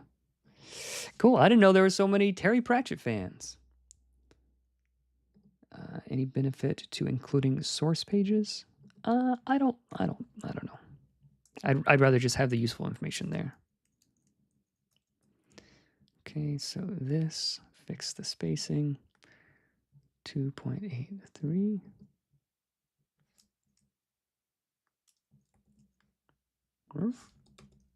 There we go.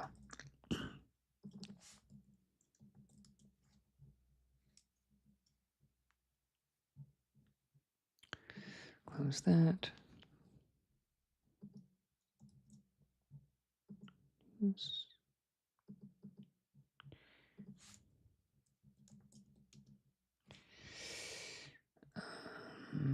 First paragraph. First paragraph. There we go.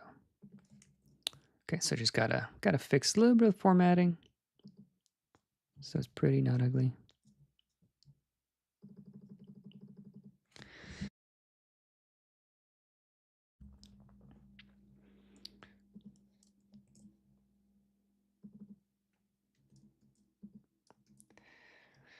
Conditions covering hiding, grappling, concentration. Okay, all things that are super, super good to have. Hey, Angela, good to see you. Angela's another one who's been just incredibly helpful. Like pretty much everybody has been just incredibly helpful. He co-wrote Good Omens, if you've seen. I don't watch shows. I don't have time for that. He's been knighted. Oh, Sir Terry. Sir Terry. Very good, very good. So let's grab this GM screen. GM screen B.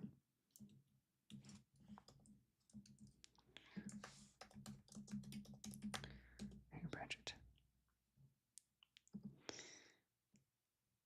Okay, so when I thought of Terry, when I heard the name Terry Pratchett, I just imagined, like, I don't know, I imagined some lady in her 50s or 40s, and not this guy with a cool beard.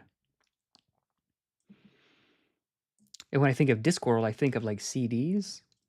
So all of those words confused me.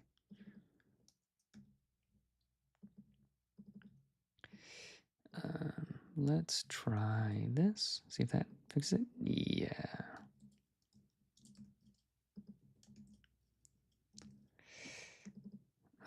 Let's fix this. List. Hyphenation. Hyphenate. There we go. There we go. Yeah, that fixes some of that. And then we go to justification. And I've got something here. Justification. I've got my justification cheat sheet here because I never remember the numbers I'm supposed to set it to. 75. Okay, let's 75. 85. 110, negative 2.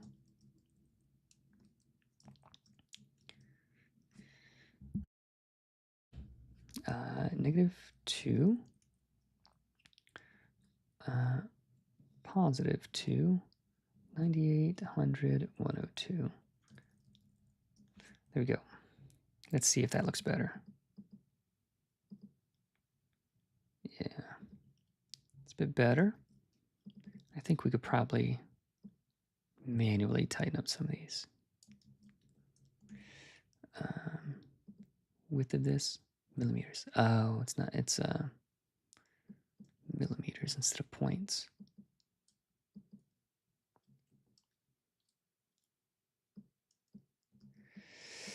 Taryn, if you're still here, or if anybody knows anything about this, do you know why sometimes this happens? So like the bottom of this callout box like gets all wompled, and then I have to like type something in here, and then it fixes it. I'd be very very curious to know why in the world that happens. Let's go to this. There it is. Left justify. There we go. Stan. Ooh. If you catch her brimmed gaze, beware her will.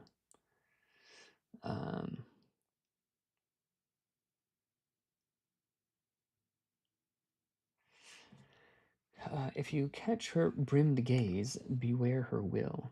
So I don't know what brimmed gaze means, but I like where you're going with that, Stan. If you catch her, like if you catch her ire, or if you like whatever, you cross her, like beware, like something, beware her will. Like, so that line isn't clear to me what it means. Like it sounds very cool, but I don't know what it means. And take note of what scampers and follows, for around here, she's the one who saves. She is simply what she must be, what she's been raised.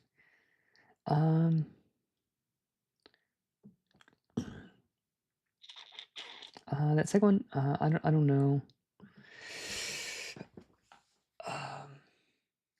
Like what if it was like something like, you know,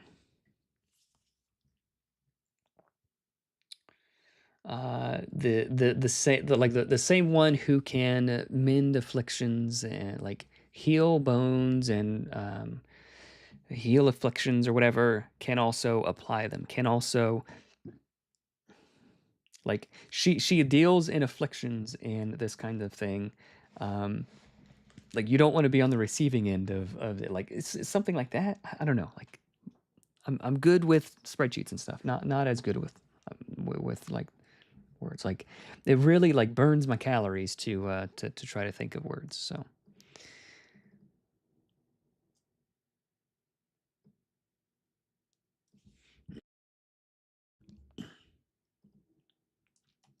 and I think this was updated to charmed. Charmer has advantage on social interactions with you. Yeah. Copy. GM screen.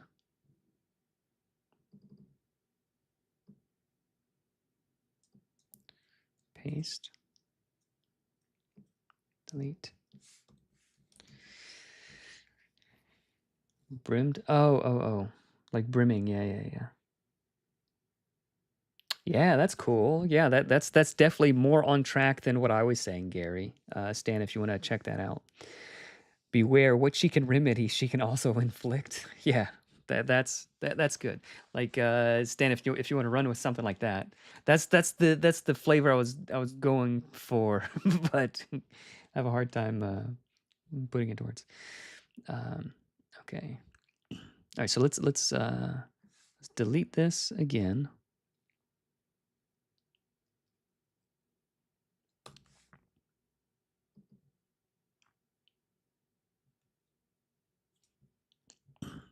Okay. So I don't want to be changing things in two different areas. Okay. Did any of these others change?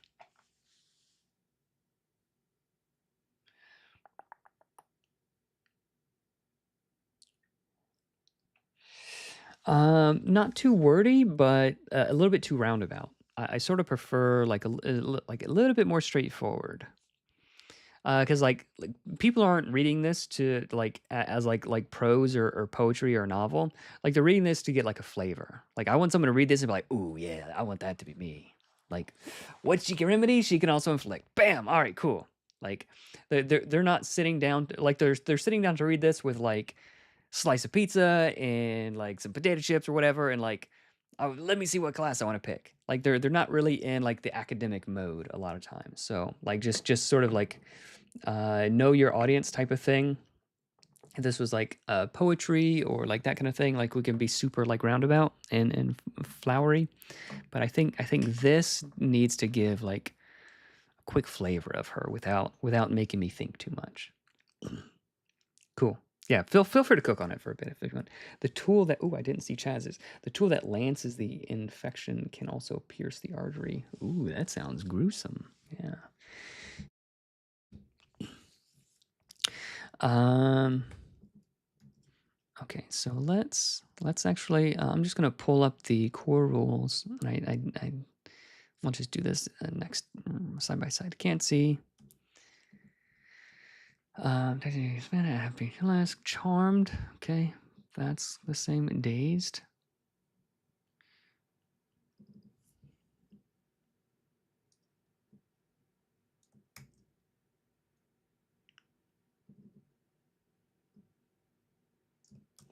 And actually, wouldn't mind asking you guys, dazed. So you could do one less thing. For heroes, since they have reactions, it's like they lose an action. So if you have 3, you go down to 2, right? Um, so is this clear enough? Dazed heroes lose 1 action. Monsters can perform one less action on their next turn. It's like, do we need that? Do we need that distinction? Can we simplify that? Is that clear? You guys, let me know. Dying at 0 hit points. Okay. Oh, I do like this. Taking damage while dying causes 2 wounds. A crit causes 3 instead. Yeah, I do like that. So I'm going to actually update this to be that. Yeah, I prefer that one over this. And we'll just have to do a little bit of scooching.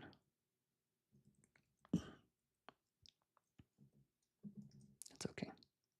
And this art here like goes on. Like there's like she's got like a whole snake body and everything, and like this guy is like he's going from green to stone, so like he's being petrified, which is something cool I like.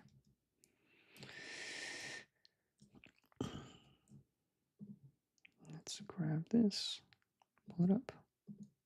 Oh, no, gotta leave that there. I like to do wording better for dazed. Typo though, there. Like I do know the difference, but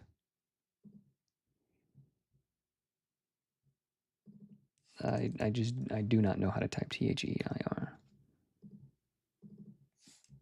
That would have been embarrassing. Thank you.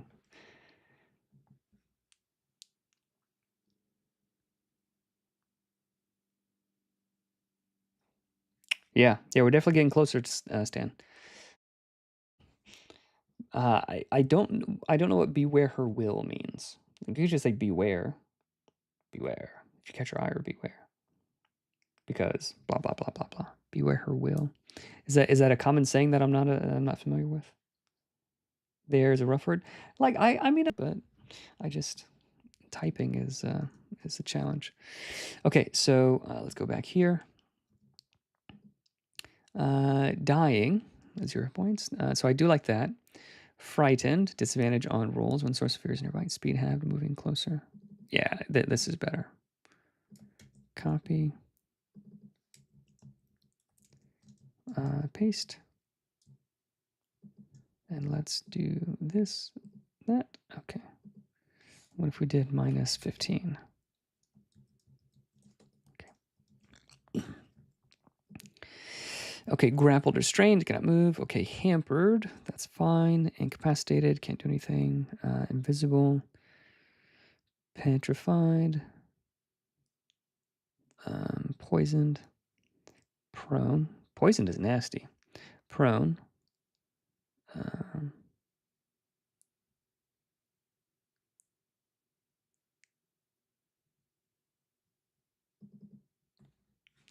Spend 3 spaces of your speed to stand up. Riding, slowed, taunted, disadvantage on attacks except against the most recent taunter.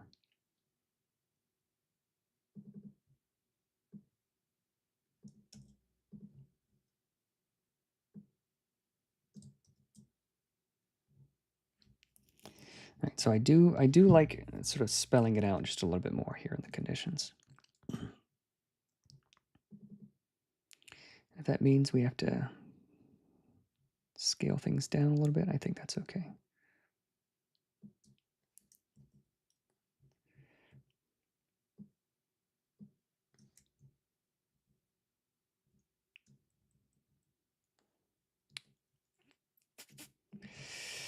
And what I do like to do sometimes is add like a little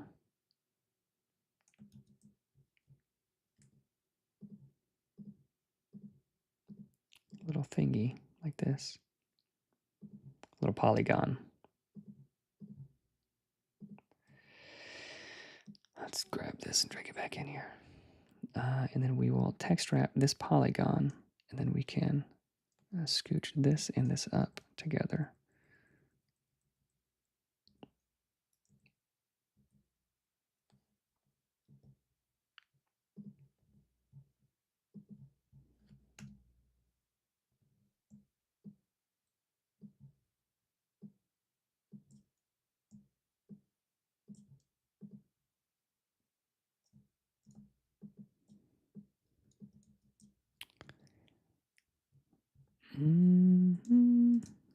I don't know how to delete a thing.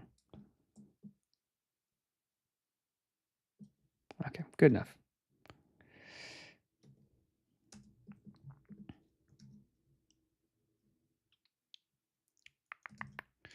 If we scoot it up just a little bit more. I don't love how there's just like one word there.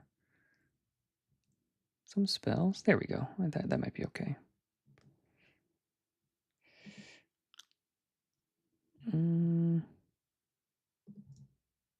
Might be making it worse.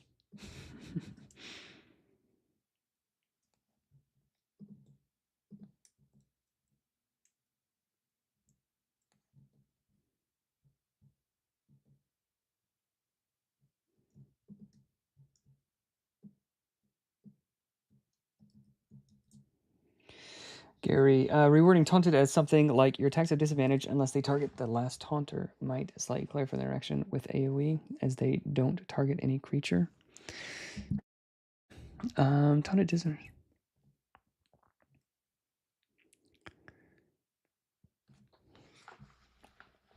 Your attacks have disadvantage unless they target the last taunter. Disadvantage on attacks. I think it's okay how it is. I don't understand.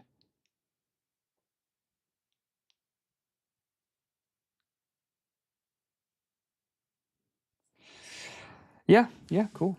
Yeah, I mean something like that'll work, Stan. And then the part that I had the hardest time with, Stan, with these guys is like these two. So like it's something roughly this long, but these two bullet points. Like some of them have like 3 bullet points. Like what does she like? Help me with that, like especially. And I did just notice something. Oh, none of this is. Is there isn't there a big clarification block on AoE? Yeah, there's. Okay, cool, Stan. Okay, what were we doing? Gym screen. We were fiddling with the core rules layout.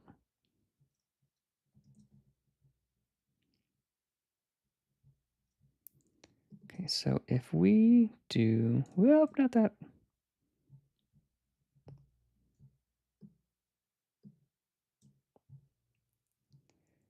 Okay, there we go. We can scooch that over. Yeah, we just scooch the snakes over a little bit. And then we can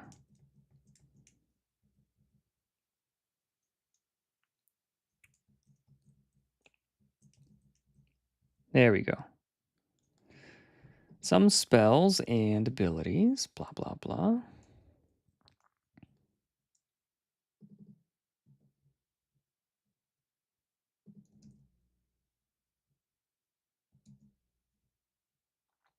Okay, good enough. Let's leave that alone.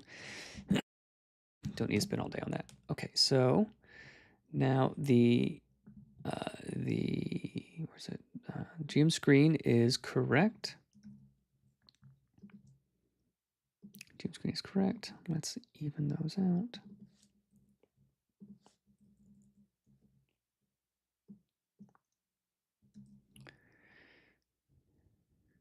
Wait, is that correct? I feel like we're missing one.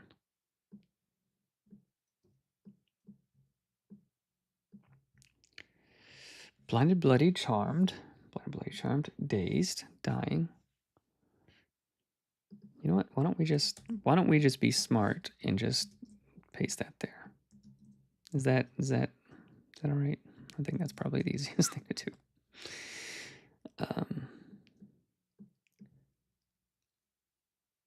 Balance columns, unbalance, balance columns. Why is that balancing?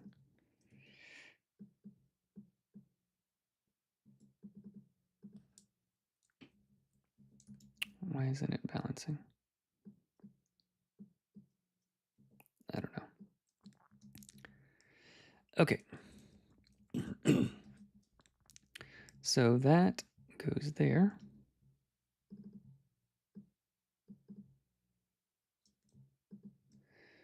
And we can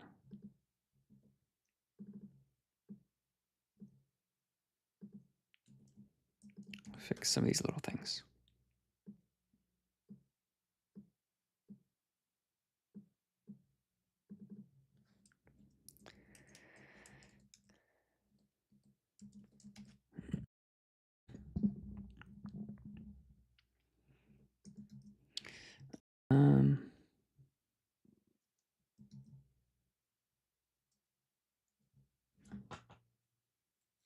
Still think prone may need a tweak or two.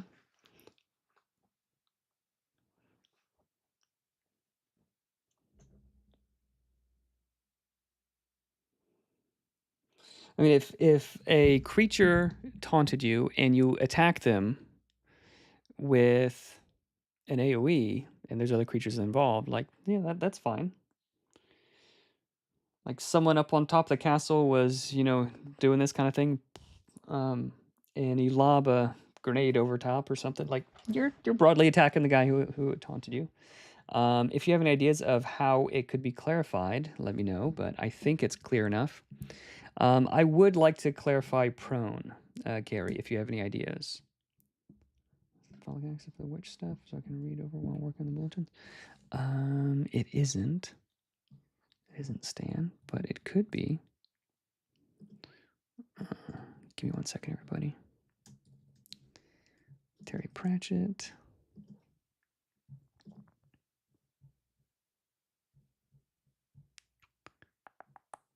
It isn't.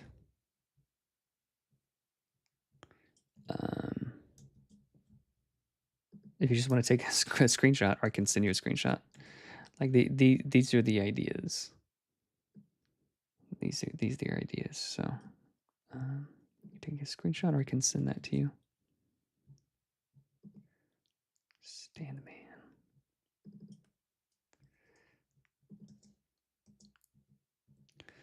Okay. Okay, so we've got that, cover, grapple, all this. Okay, so we'll copy that, put that in the end papers here. I think that definitely deserves to be in the end papers.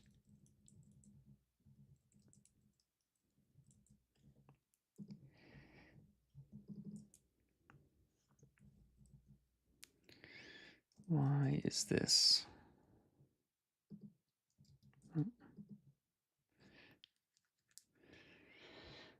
So So prone is currently worded as melee/ranged, which is likely a 5e leftover. In Nimble, we have reach, range, and adjacent as game concepts. Is melee attack one where you are adjacent? Yeah, melee is just non-ranged. So you use like using a melee weapon or your fists.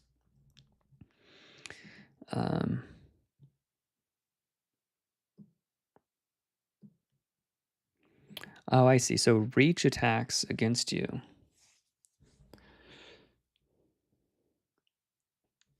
I mean, we do have melee like as a concept, like for like the cheat and stuff. Like the cheat has when you hit a distracted target in melee.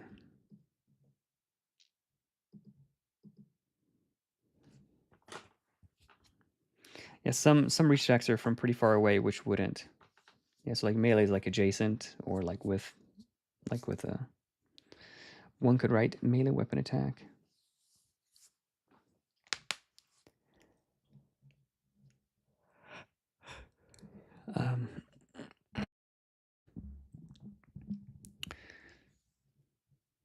Like a spell isn't melee.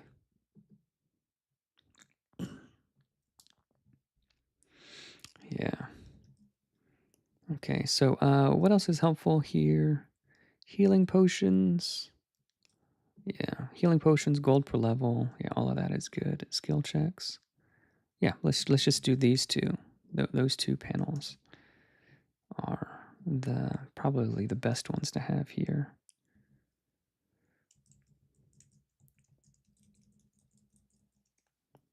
For the end papers.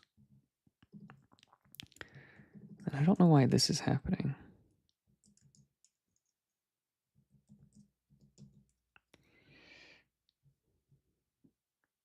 Body, first paragraph. There we go. Yeah, I don't know why that was happening.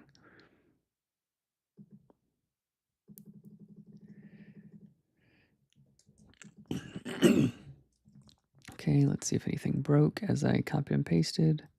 Okay, so this did. There we go. Healing potions. Okay, so everything there looks okay. I think those will be two very useful, two very useful things.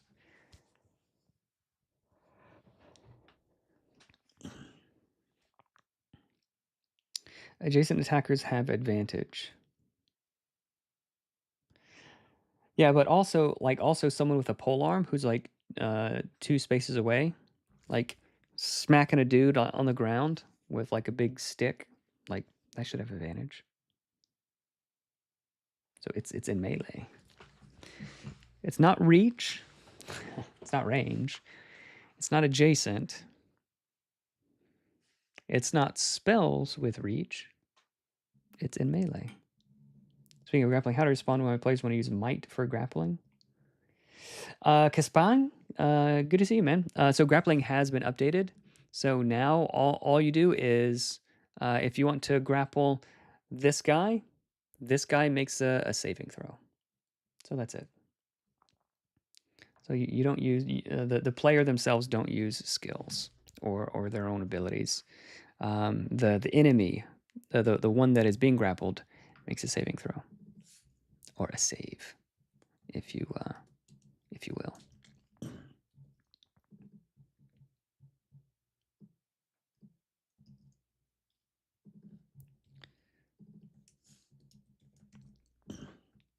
Yeah, a lot more clean. Yeah, we updated all of that nonsense.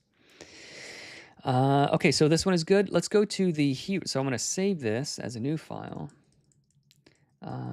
Heroes in papers. Heroes in papers. Okay, so what would be the most useful things for the heroes book on end papers? Not this. None of these things would be useful for the heroes book.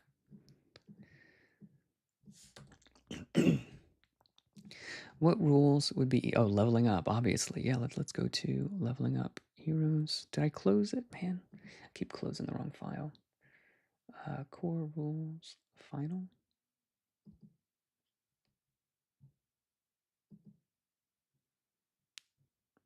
That's not the one. Don't save.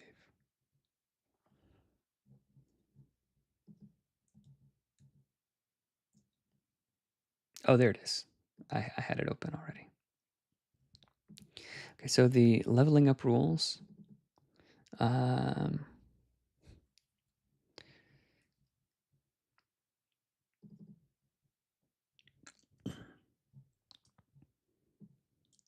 maybe we just grab this whole thing. Gym guide, heroes and papers. Paste that bad boy in there. Why is it pasting like all wonked out?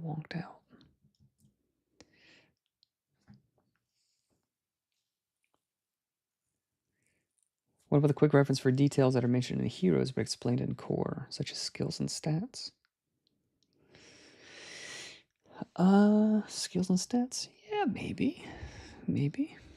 It's not a bad idea. So what if we grab just one side of the spread at a time? Will that help? Grab this.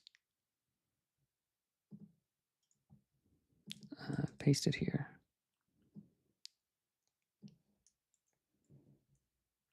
Yeah, I really wonder why it's doing that. What if can we just delete? We just delete everything here. Just delete all of that. Apply to all. Maybe it's all of these things. Delete. Because like I definitely have not had good organization with all of that. Okay, so now if I paste it in here, oh, it's all broken. It's worse.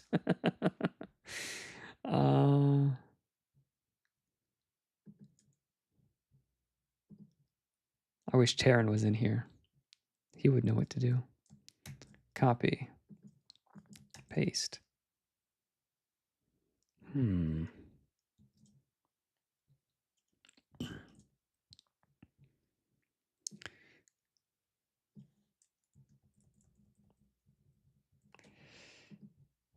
right. So maybe we can do it.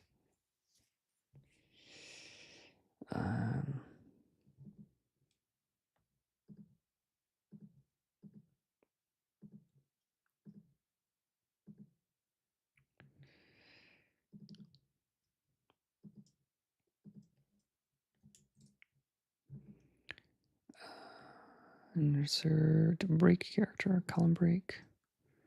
There we go. All right, we're getting there. If only it was as easy as copying and pasting. Spell cards look excellent. Nice, thank you. Appreciate that.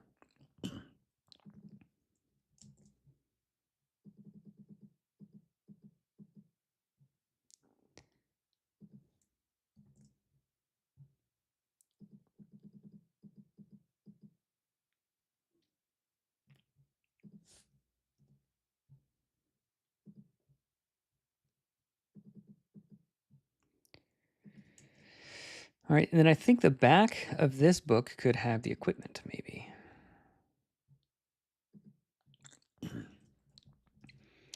Maybe.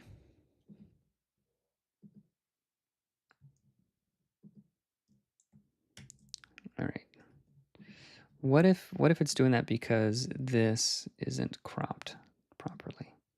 So maybe now. And what if we group it? Now let's copy and paste it. Now it'll work. Yeah, buddy. Well, it worked a little bit better, but not entirely. And I don't know if we need the art here repeated. If I can fit something else on here, I will. First paragraph. First paragraph.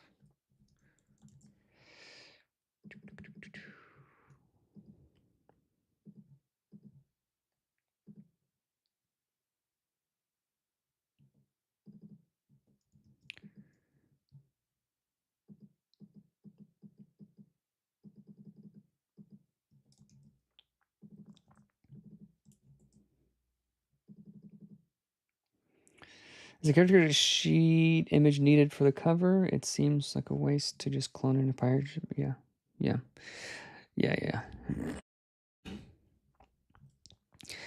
It's not bad to have. I think probably we don't need the art. Like this is really just for like information. So you level up. All right. Ooh, that art that was incorrect. Artist Justin Card. Okay, that is correct. So if we delete this, let's see what that looks like. If we delete this, do we have space enough for these two things?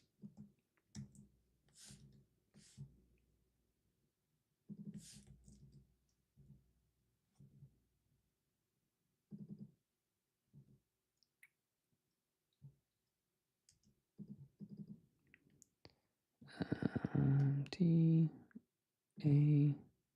How do I get to that balance columns thing again? A. Unbalanced. There we go. So I can paste this here. Okay, yeah. It all fits. Okay, so yeah, let's go without the character sheet. So one. So rather than the character sheet, it could be character creation. And then over here we have leveling up. That's pretty good. And maybe it should stay 2 columns. Nah. Yeah, that doesn't look right. Being 1 column. Okay, leveling up. All right. So now,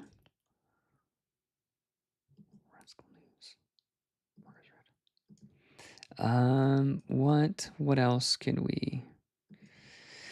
What else is useful to have here? Anything here? No. We don't need any of these things.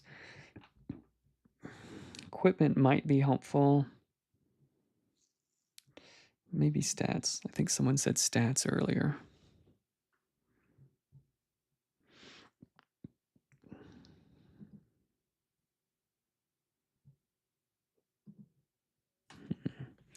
So skills, yeah,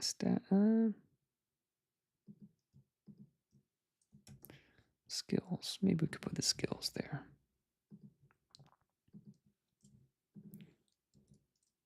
Let's see if they fit.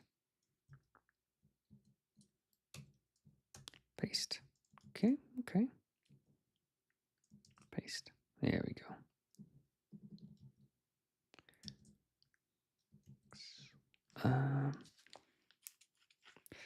So I don't actually want to do that. I want to do something else. Let's undo that. Well, rolling dice or different types of dice. I think that could go in the core rules. Like if I'm about to level up or I'm about to make a character, what's the most stuff for characters to have there? What about this for possible bullet? The hexer, medicine, and poison only differ by the dose. That's funny. And the witch, 3 years of study. That's a great line. We'd definitely keep that line. So for the bullets, like broadly, what is this class? Like, how do we summarize this class? She is a master of like her mistress. I don't know. Like, she has command over afflictions and disease. She can both heal and apply. Like that kind of thing. She blah blah like that sort of thing. Like if we're to boil it down.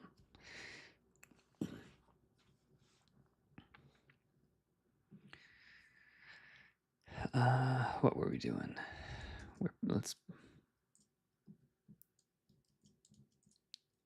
core rules. So let's just copy that text.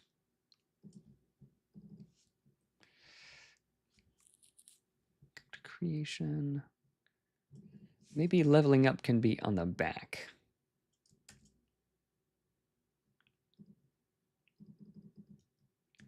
Maybe the leveling up could be on the back. And this just has your skills. Stats and skills. Yeah, we could fit stats and skills here.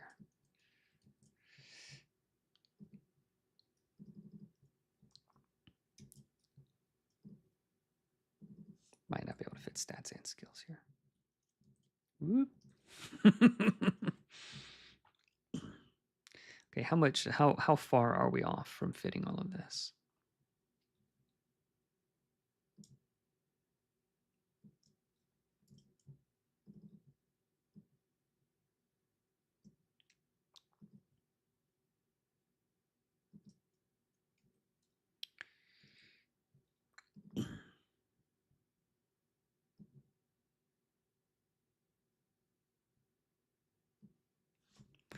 What if we...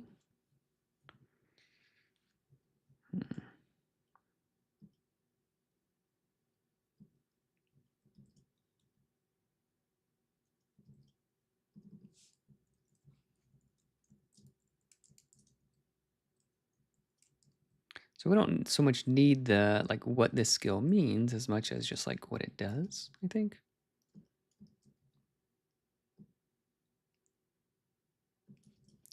Yeah, that might be okay.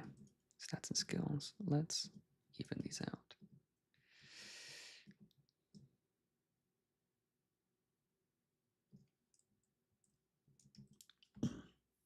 Like it, Stan? Yeah. What about simple list races? No, I don't think so. Because that's not something you need to reference often. That's something you make just once. I was thinking about both of the words. Good idea too. We got a glance type of thing. Yeah, maybe.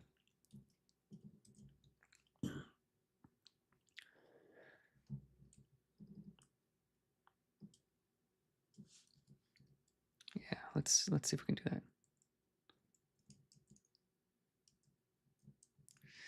Ooh, so does a strength stat? Yeah, it affects grappling because that affects your save DC.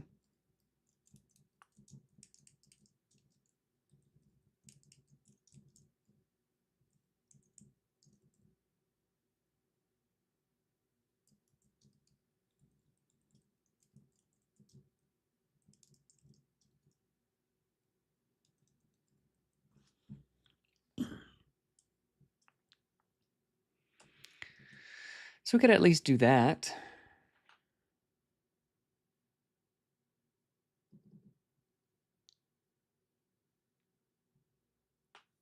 Yeah.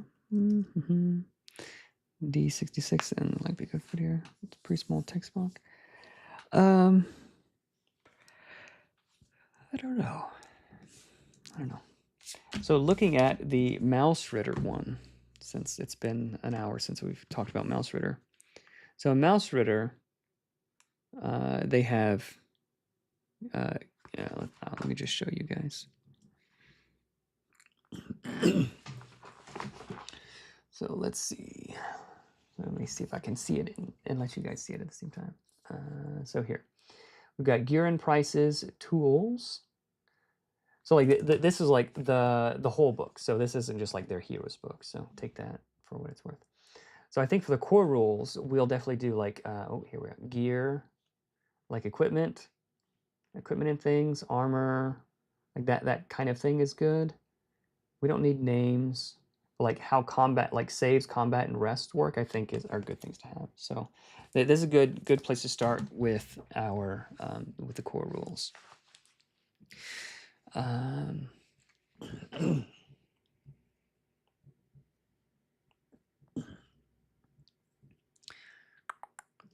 All right, so I don't think, I think just leaving it how it is actually okay.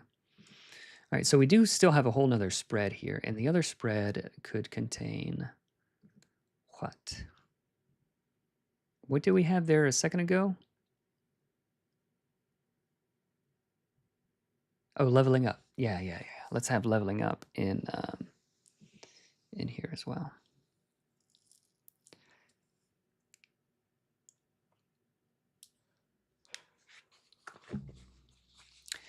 Personally, would be happy with less words and lots of space. That's not a bad idea. That's not a bad idea. I doubt that we're going to get to the finalized version on this stream. I'm about to go make myself some lunch. Question for the PDFs that are going to be out this week will include the cards as well.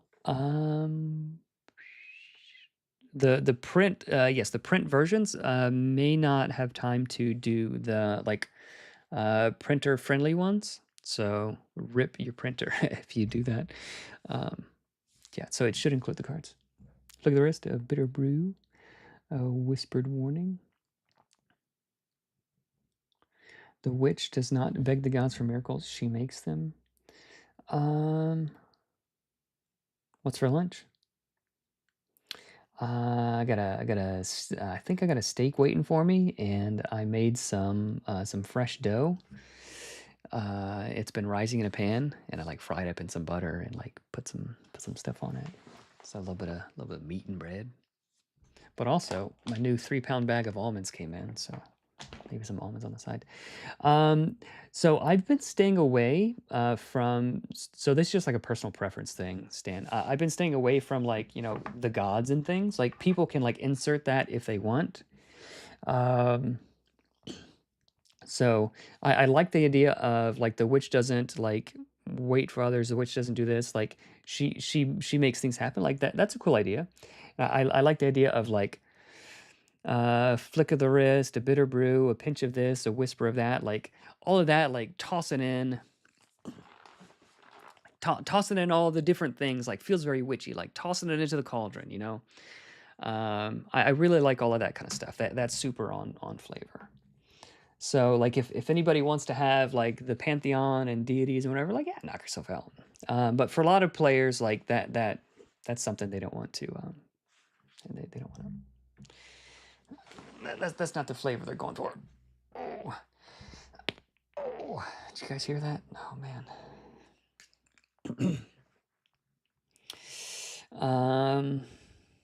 What were we doing? Leveling up. We're leveling up. We're going to the leveling up section. Copy. Paste.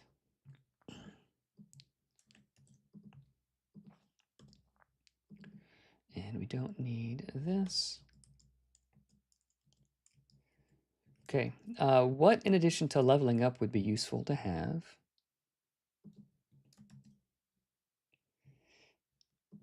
On the back or the front. Maybe we put it in the front. I don't know, because I feel like leveling up is pretty important.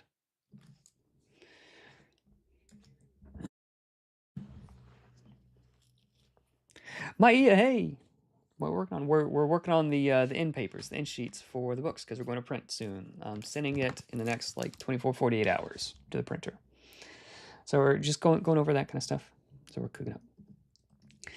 Maia, what is the most helpful thing for you to have printed on the end pages of an RPG book? Let's see. City of Mist. What do they have? Nothing. They've got nothing.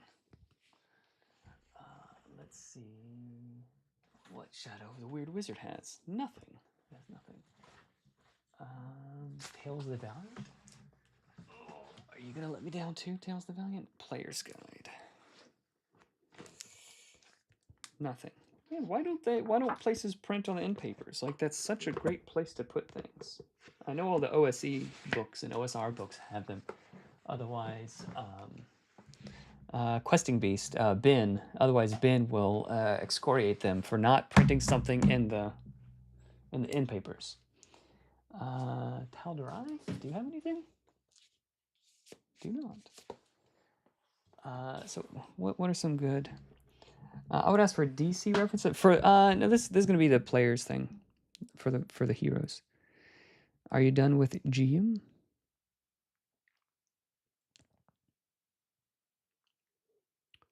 Oh, I made the official move to New Jersey on Friday. Oh man, sorry to hear that. No, New Jersey's cool. That's great. It's great. I hope it's a good move for you. I've got family in New Jersey. Wow.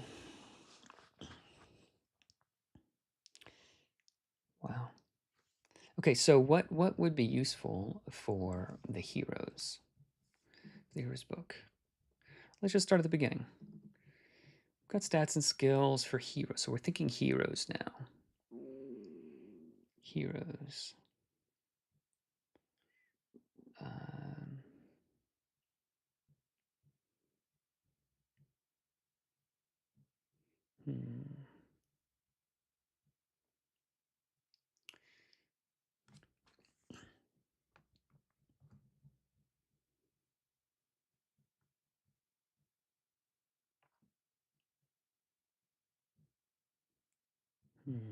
Yeah, I can't really think of anything else that might go, that might fit in the heroes.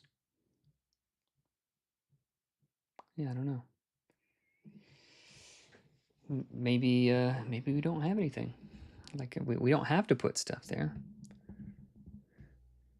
No room to judge. He lives in Florida. Yeah, I mean Florida's the best state, so like it's hard to punch down, you know. Florida's the best state. It is 79 degrees in winter here. Travel, lodging, food could be good to have in the GM guide or core guide. Yeah, can we think of anything else that would? I mean, it's the best to me. Like you guys can stay in whatever state you want, but it's the best to me. It's my favorite.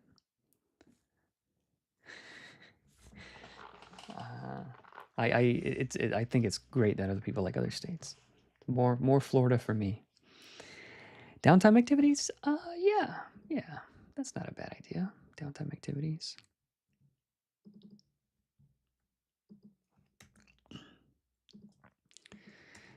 Maybe just like resting in general wouldn't be bad. Downtime activities. Okay, so I'll work on the formatting and stuff. I think those are good. Let's go ahead and save this as core rules in papers. So I'll save that. It's starting to get hot.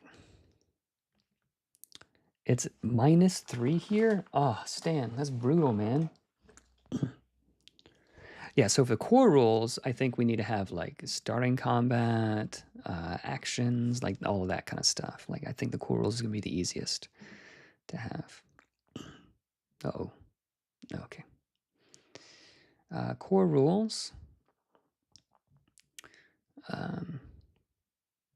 Yeah, I think we need to have heroic actions.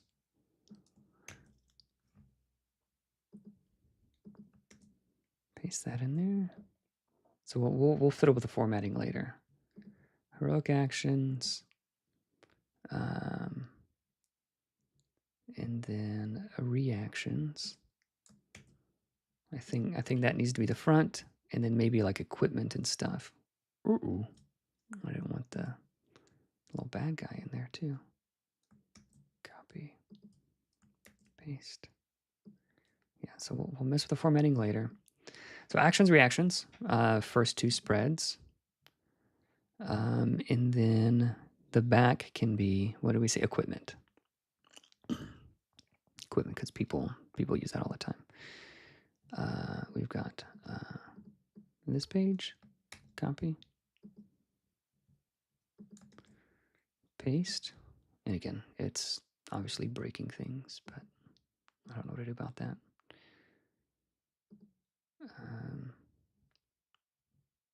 Here, copy, paste.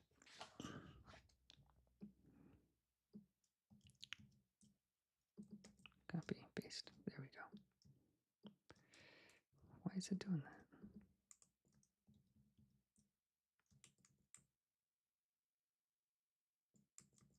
There we go. Does everybody agree that these are the most useful things to have? Norway. All right, Norway. Utah. The in pages are like so yeah, Maia, good question. So the in pages, so like a book, like if there's some rule that you want to find easily, like you could just always flip open to the in pages and find it. So like a lot of OSR, OSE type of games make good use of the in pages. So like usually it'll just be like a picture or like art or something. But like the best OSR and OSE books, like the most useful books, make use of these spaces. So like, yep.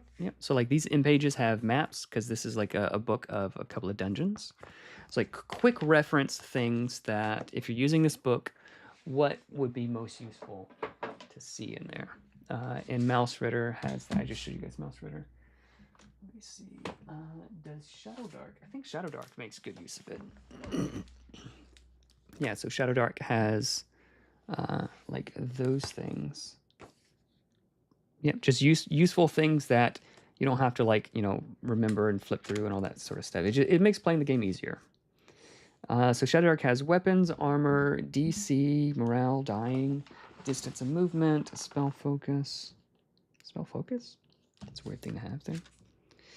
Random encounters. Okay, so like the back page is for the GM, and the front is for the players, apparently. Blaze in the Dark? No.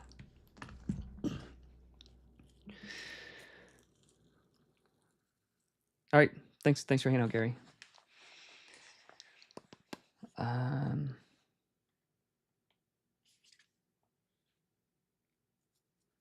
Yeah. Okay, guys. Yeah, I think we're going to end it there. Again, if you have any final thoughts or recommendations or questions or anything like that for the book, what am I looking for? What am I looking for is if you guys have any additional I'm not showing my screen. Any additional FAQ, any FAQs or glossary things that can be added, we have space. So that kind of thing would be super duper helpful.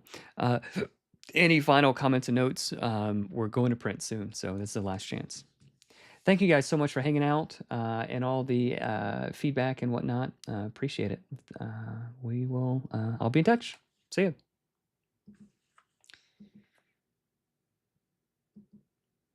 you.